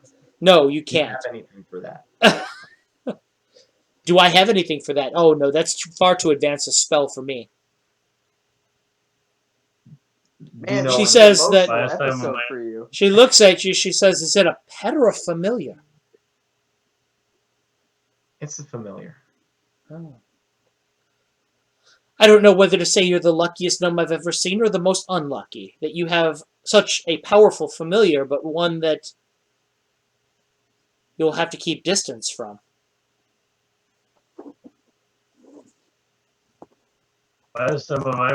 Am I getting closer to? Or yeah, you're there back.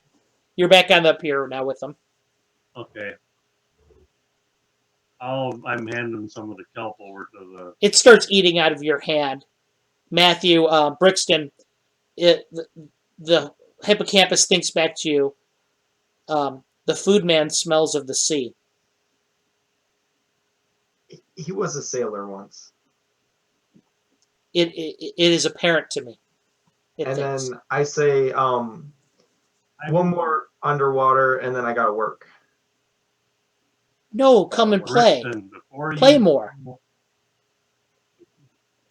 Before you go underwater there, Brixton, I overheard some of the doc were saying something about how this creature that you have somehow befriended or whatever could fetch a high price.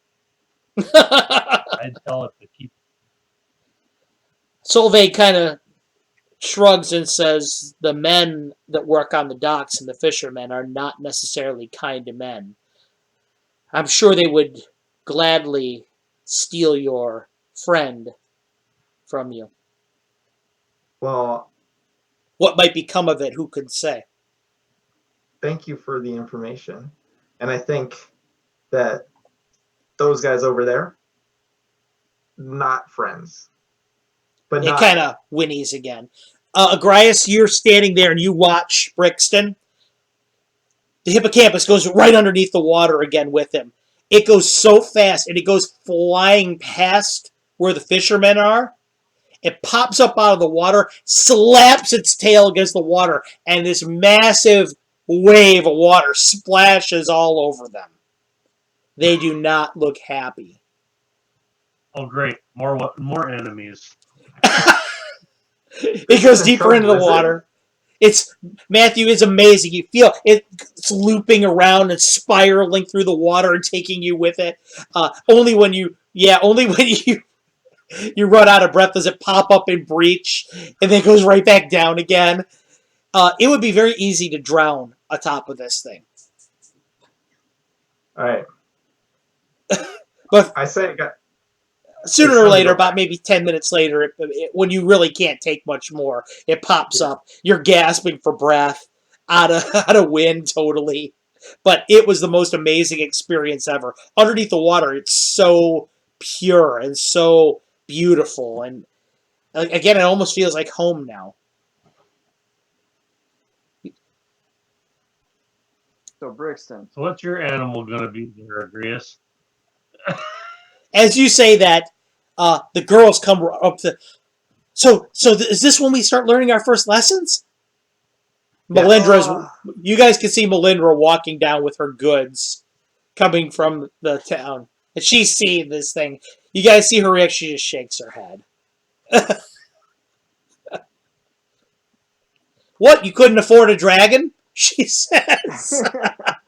Don't tempt him. I may be Something a sheriff, but I'm a inconspicuous, good- perhaps, like I don't know, a storm giant. that's gonna be my animal, a storm giant. She walks down to the thing. Well, you got So what have you learned yet, girls? Brixton's awesome. He's got the coolest pet ever. Oh, dude, you're the worst teacher. Oh, that's a great lesson to learn. No, well, we haven't. I was waiting for the equipment. They need equipment to start learning. Oh, I see. Well, here it Waiting is. for you. I'm really sorry, Melindra. Oh, that's all right. I thought I'd sit here and watch your first lesson. She puts the stuff down there, takes a seat on the pier. I get the popcorn out and start eating it.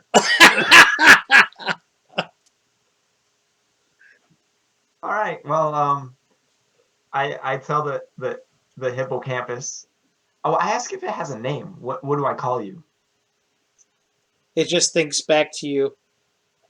What is a name?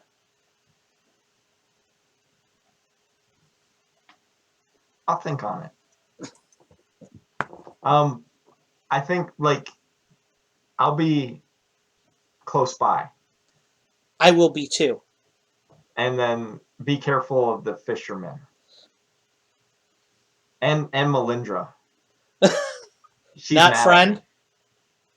Friend, but angry friend. Oh. Oh. It goes back underwater and swims away. And then I guess I start teaching Sunny and Lily. How are you going to teach? How are you going to go about this? What's your I first think I'm lesson gonna you're going to start- teach them? I think I'm going to start to show them how to use a bow. Do they have bows? Yep, she pulls out a pair of crossbows. Oh, crossbows even. Yep, light Okay. crossbows, not hand crossbows, light crossbows. Light crossbows. Melindra sighs. She goes, "It's the closest thing I could find." I lean over to Arion. This should be good. What's a popcorn? Everybody now is lined up with Agrias and Arion. They're all watching you.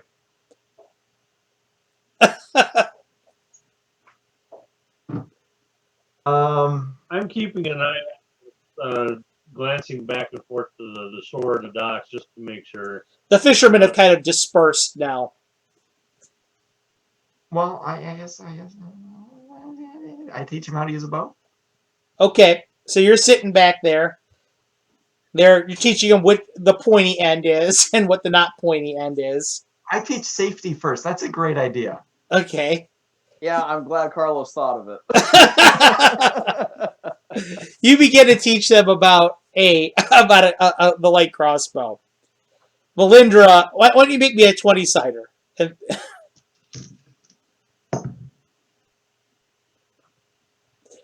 Melindra, actually, Agrias, Arion, you're fortunate, Brixton. This is one of those times you want to roll low. Agrias and Brixton, or I should say Arion, you're watching him teach them about crossbows, and it's obvious that he got taught by somebody who actually knew what the hell they were doing, because he's not doing too terrible of a job, actually. The girls, on the other hand, this is the first time they've ever held a crossbow or a weapon of any kind. Do we have shields, like for protection if they shoot backwards? Yes. Well, at least Okay. Arion does. So Okay.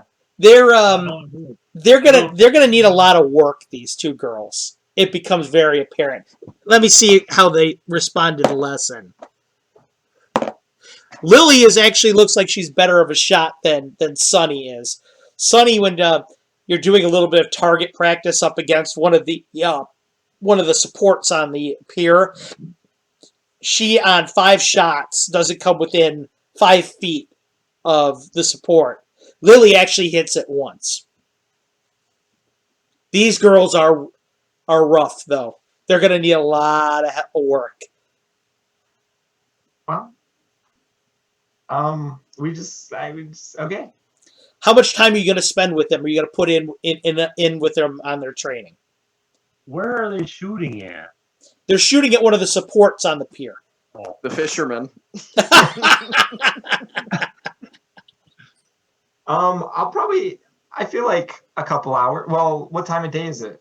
It's getting on, when you started, it was getting on noon, so now it would be about maybe 3 or 4 o'clock. I want to. Go ahead. Go ahead, Arion. I talked to Agrias there. I need to get over to the bank before it closes so I can pay for some of my transactions here. Do you want me to accompany you? I'd like to try to check on Herrick also. Okay. Do you he's- need someone to come with you? Sure. Okay. Might as well take Solveig if she's willing because she knows Herrick and She nods. we've worked together. She says, Okay. that's good, because I don't know if I can take watching these girls miss another pillar. And then I was gonna say until about dinner time, and then Okay. And right now I don't have armor, so I don't really want to take a crossbow bolt. Agrias, are you going to go with Without it. Arion and Solveig? Or are you going to No, stay here with... I'm going to stay on the docks. Okay. Arion, you and Solveig end up going back to the money changers. Well, actually, the money changers first, I should say. Agrias and Brixton. Melindra, you're watching Melindra, Agrias, through this whole teaching thing. She seems more or less content with the progress that's going on. She doesn't look like she's like, I need to get these girls away from him as soon as possible. She seems like she's relatively pleased with his early teachings for them. The girls look a little frustrated, though. They want to know when they're going to learn how to cast spells and climb walls. Spider-Man.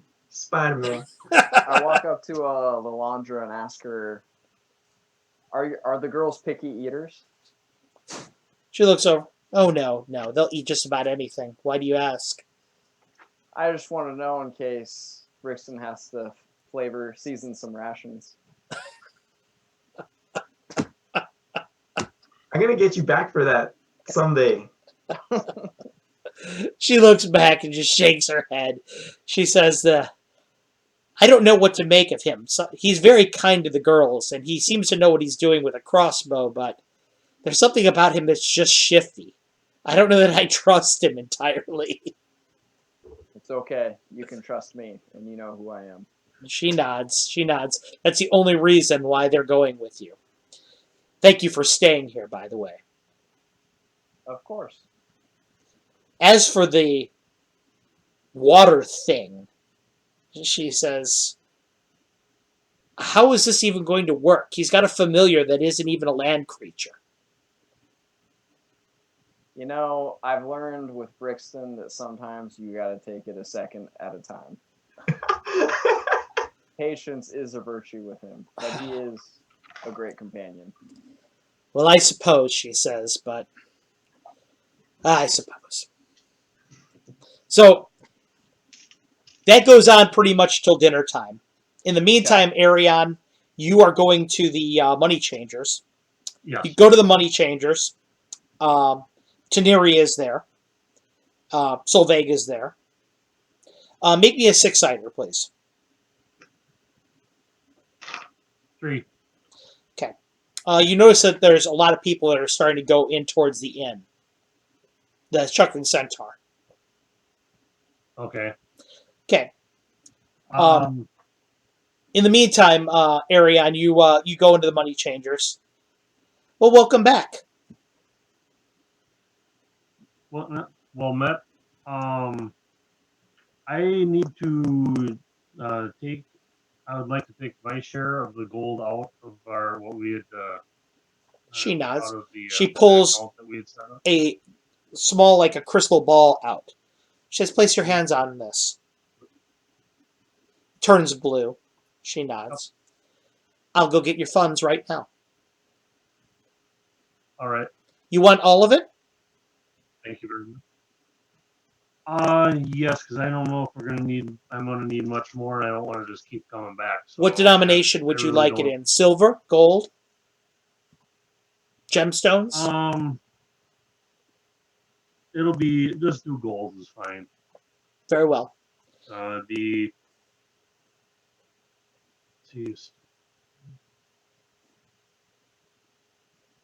actually be 116 gold and 5 silver pieces. Right. And that's what she puts on the table in front of you. You can count it if you wish. All right. All right. Thank you. She says, you're the last customer of the day. I'm just closing up shop. She puts the ball underneath on the thing. All right. She goes, I can't wait to see your friends perform again. Oh, believe me, they've been performing pretty good already today. She kind of looks at you. She goes, more at the tavern? I've heard that the gnome amongst you can drink. Oh, you should have seen him at the water. Should have seen him at the water just a while ago. Well, perhaps we'll talk about it later if we have time. That's fine. Agrias and Brixton, you and the whole crew are leaving the docks, and you end up leaving.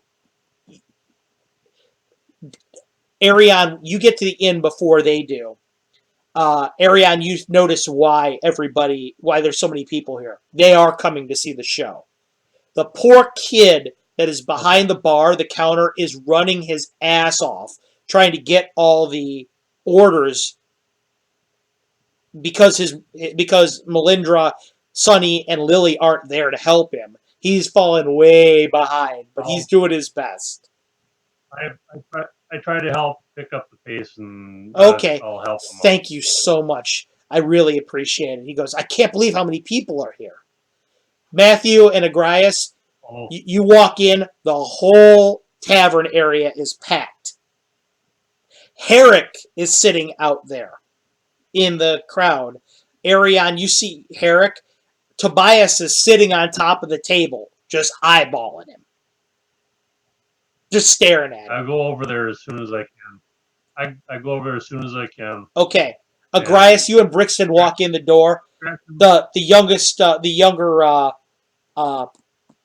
Brambleberry child says, "Oh, thank Garl you're here," he says to Melindra and the girls. "Please help me." So they run behind the thing and start helping out already. You can tell Sunny and Lily are whipped, but they're trying their best to help. Brixton, you're soaked to the bone, head to toe.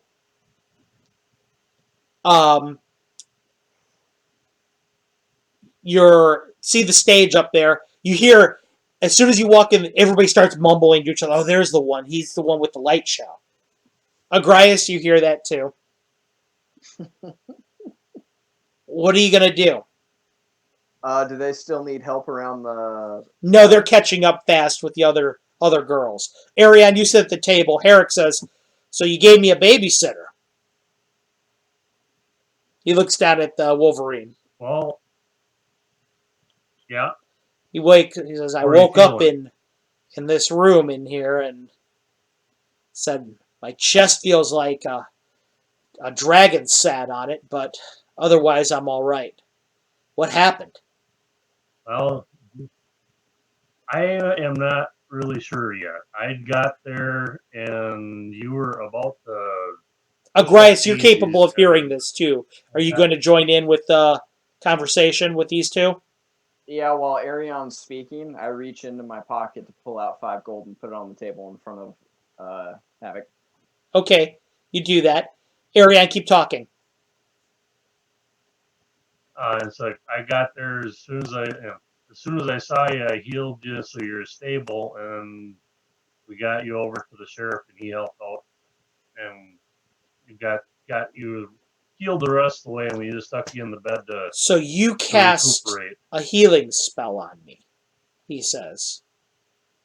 Yeah. Why? Why did you let me die? Because you were dying. He looks down at the gold, looks over at Agrias, he looks over at Ariane. Why don't you take your money? What do you mean? He looks over at you, he goes, "That's for him, isn't it?" That's Yours. It's yours. What did I do to earn that? You Took up opened your the ass door. when I asked for your help. I told you I'd pay you. Picks it up, looks at it. Opens up his coin purse, which he has around his neck, and puts it in there. He goes, "Thanks." Why are you so surprised that we kept you alive? I didn't know what to expect out of you. We didn't have a good meeting to begin with, necessarily. Wouldn't have surprised me if you would have let me die. That's all. You're part of the crew. I can't allow that to happen. Right. Looks at the two of you. I told you I have no beef with you. He opens up his purse, pulls it out, and puts a gold down in front of both of you. Says, "We're part of the crew." Sharing. "Barkeep," he says, "Drinks! Drinks!" One of the Sunshower girls comes over here. Or Brambleberry girls comes over. Says, "A gold each for as much as these two wish to drink and eat tonight." He goes, "Tonight we eat and drink like kings." Brixton, meanwhile, as you walk to the thing, one of the people says, "Hey, excuse me, Lord Mage. When does the show start?" Lord Mage. I'm gonna write that one down as one of my titles. I have a list. Lord Mage. Oh, that's gonna go to his head. When does the show start? Soon. It's occurring to you haven't seen Rainmar all day long. Almost the whole village is here inside this tavern. All right. Well, I mean, I do my thing. Oh, you're going to just do a light show? I'm from a circus. I don't know, maybe some stand-up comedy. God. You're definitely a comic. You know, Brixton gets You're up not on funny, your life is stage. funny. maybe some storytelling. Everybody's sitting up there. They're all watching you. Make me a 20-sider.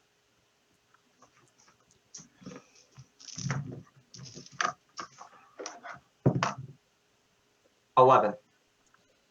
Guys, he's doing his light show, and the crowd is all getting excited. And he starts telling jokes and stories, and the crowd is kind of confused. They're all like, where's the music? I thought we were going to have music tonight. He's not really all that funny. You hear somebody, the story's interesting, but I thought we were going to have music. Kind of uneasy crowd right now.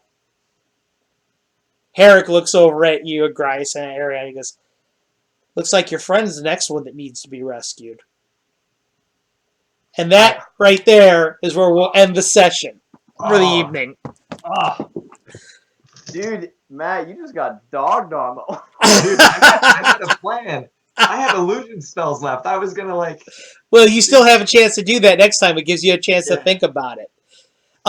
Tonight, it's come to my my attention. Some feedback I've been getting that we end our sessions way too abruptly. So I thought I'd hang on here for a little bit longer. What'd you guys think? Did you guys have a good time tonight? Oh, yeah. Dope, man. Good session. No. Ariane, what'd you think, buddy? Ariane? Yeah. What? David, what'd you think? Yeah, I excellent. What part did you enjoy the most? The whole thing. You know, I like having maybe with the Herrick thing. Hopefully we get something going with that. Okay. And of course, Mr. Comedian here in the seahorse. Agrias, what'd you think? I love Lalandra just dogging Brixton. That killed me. Dude, I don't even know the last time I've got dogged like that in real life. When you kept talking, like, dude. What is your foot taste, by the way? She was that's pissed. Brixton, what was your favorite part, bro? Oh man, I mean, obviously getting my familiar. I've been waiting. Finally, right? What did you think now that the secret is out and you find out what your familiar actually is? What do you think? Dude, I'm hyped. It was really funny because I was Facebooking Patrick. I was like, we need to go to the water, and then you brought up, you're like, your eyes go blue, and I was like, told you. Wow, I didn't even realize that you guys there was an undercurrent there that was going on. That's awesome. Did you, You see what I did there? Undercurrent? Yeah, I that was. And I mean, I don't know. This was emotional. This was real. Yeah, it was good. I thought. I mean, there were a lot of emotional moments. I liked having the Melindra bit too. I thought that was awesome. But I also thought there was a lot of little loose ends that got tied up nicely. Like, for example, you can see what Ariane's doing, developing the he's buying something in return, clearly for Jeremy, for after helping him last time, tying in that little loose end, and the whole thing with Herrick and him coming full circle. I thought was really, really cool. And I think Agrias is developing a really neat dynamic with Melindra, actually, where he's the voice of reason, sort of. I really like that bit in her offices where he was convincing her to let the girls go. That was hard, man. That moment was kind of real there, wasn't it? Yeah. And Brixton, the thing with your familiar and the whole thing where she was going off on you that was a lot of fun too, man. I imagine, yeah. It was a lot of fun. So we're still alive, correct? Right now? Yes, you are. Okay. You are. At first, I thought you said, "Are we still alive?" Not, "Are we still live?" Yeah, live. For the people out there talking about this mask, I think in our chats, people know what this looks like. Yeah, it's something I'm going to be. I should put. That is what the mask is that he wears. Much like I have other pictures that I show and I share with the Twitch viewers out there. I think what I need to do is I need to have you guys in. I need to have a picture of a hippocampus, have a picture of the mask, and things like that I can pull up so everybody gets a chance to see. And pictures of Agrias's order, the sigil, I think would be really cool. Things like that. But Agrias, we're starting to learn a little bit more about your order through, just innuendo and rumor too. I think that's kind of neat the way that's coming to the fore slowly, rather than it all being dumped on everybody every once in a while. It just adds the mystery and kind of the mystique of it, which I think is pretty. I'm curious when what's her name, the dwarf, when she asked Brixton if she knew who I was. And she was like, I'll tell you later. I'm curious about that conversation. I still have to have it. Yeah, it's something that's something you guys should talk about, because she clearly knows. And Melindra, being an experienced adventurer, she knows the area very well, so she clearly has an inkling of what's going on as well. Oh, do I get to know who knows that I cast sleep in that drinking contest with Brixton the dwarf? Yeah. What happened was Elin was there, and Melindra and Elin talked about it. That was the leak. That was the leak there. Because remember, Elin and Melindra go way back, because Elin is the brewmistress for the Blushing Nereid. So, and they buy a lot of beer and ale and what have you, various libations for their establishment. So they know each other quite well. So she was asking questions about Brixton when she noticed that that her girls were starting to take a shine to him. So that's how she found out about that whole thing. And being that Elin is a spellcaster herself, she knew right away that the Jack was in. Right. Okay. Fair enough. Yeah, that's how that happened. And as far as the charm went on the on the sheriff goes, you're going to see the ramifications of that one coming down the line too. Oh, great! So, Carlos, one last thing before I forget. Sure. Because I showed this picture. Because I pulled this off of a net when we were talking about what this mask is going to look like. I found this. I just want to give credit to the guy that came up with this, and it's I'll come out later. The website is www.princearmory.com. Yeah, that guy that does princearmory.com does some really amazing work. One thing I'm going to do, Arion, though, is to continue to keep away from copyright and stuff like that. I'm going to have our house artist draw your character in that that's going forward. That's fine. As I mentioned to you guys before, we're doing what we're doing here is we're creating a module essentially, and as you guys see the module further down the way, like you'll see Arion at the beginning without his mask, but as deeper into the book, he'll have his mask on. Deeper in the book, for example, Agrias will have different things as he changes. Brixton's familiar will start to be in it. So you'll see yourselves develop as we go with the different weapons and magic items and things you get. So I hope it'll be almost like a time capsule of where you've been and how you've gone when the module is finally complete. But I'm the only one without a pet. You're the only one without a pet right now, Agrias, but that doesn't have to stay that way. You can have 2 gnomes. No. No means no. Gnome means gnome? So, yes. Well, actually, if you want to pet Agrias, you could probably get one. I don't know if I could top Brixton's. No, Brixton's got pretty much the Rolls Royce of pets / familiars right now. When I was doing Brixton's character, when we were originally, I asked him if he wanted a familiar, and he said, yeah, absolutely. I said, let's roll for it. He goes, and then I thought about it for a second. I said, let me throw this at you. I said, we'll preclude a die roll if you let me come up with something cool for you. By him precluding the die roll, I allowed him to roll a 17, which is a special familiar on the chart, and I came up with something special. The coolest thing Very. about a familiar is that those of you who subscribe to my Patreon, and thank you for those of you who do, I did this big thing about familiars not too long ago. A lot of you may not realize, but a familiar, when it's in range of you, it lends its hit points to you. Well, Oh. this particular familiar has a lot more hit points than a normal familiar does. So that's why Brixton feels like the Incredible Hulk whenever he's near it, is that it's actually a reflection of him, his hit points effectively quintupling or quadrupling or whatever. So, Hopefully it That's doesn't handy die. for a gnome. well, that's really good for him because the biggest knock on low-level magic users is that they're so squishy because they don't have many hit points. This will help keep him alive in combats. So, if he's Only near with the the familiar. things Of course, the to problem do. he's going to have to come up with is how is he going to be near enough within 100 feet or 100 yards of the familiar to enjoy that bonus?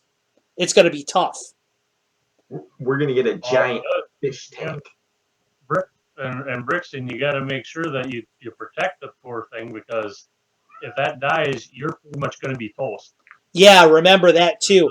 Remember, you lose the hit I think points. it's- Yeah, it will kill you. It would kill you 5 times over to lose it right now. So that's sage advice from a veteran player. It would kill you instantly if that thing And were to if it die. dies, it's gonna be great sushi, man. I'm telling you. Well, that's exactly what the fishermen are thinking. I can tell you that. So that's another thing that Brixton has to worry about.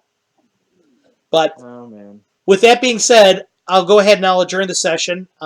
Thanks everybody out there in Twitch land that followed this. And thank you 3 for playing with us tonight. I say it a lot, but I want to reinforce it. You guys invest your time and your money in me, and I'm grateful as hell because it helps me make a greater product for my modules. This time around, I'm able to afford quite a bit of original art. And thank you just for having faith in me to give you guys a good gaming experience. It's been phenomenal. Oh, It's thanks been so amazing. much, man. Thank you very much, guys. And I hope to see some of you guys out there at Gamehole. We're going to have a couple sessions before then. And hopefully in the next session, you guys will get to see what happens when Brixton takes the stage. Is he going to get pelted with raw fruit and stale beer? Or is he going to be able to impress everyone and continue his lucky streak? I guess we'll find out soon. In the meantime, I'm signing... going to jump in all of a sudden. Yeah. In the meantime, the first Betrayal is signing off. Thank you very much, guys, and hope to see you next time. 2 weeks.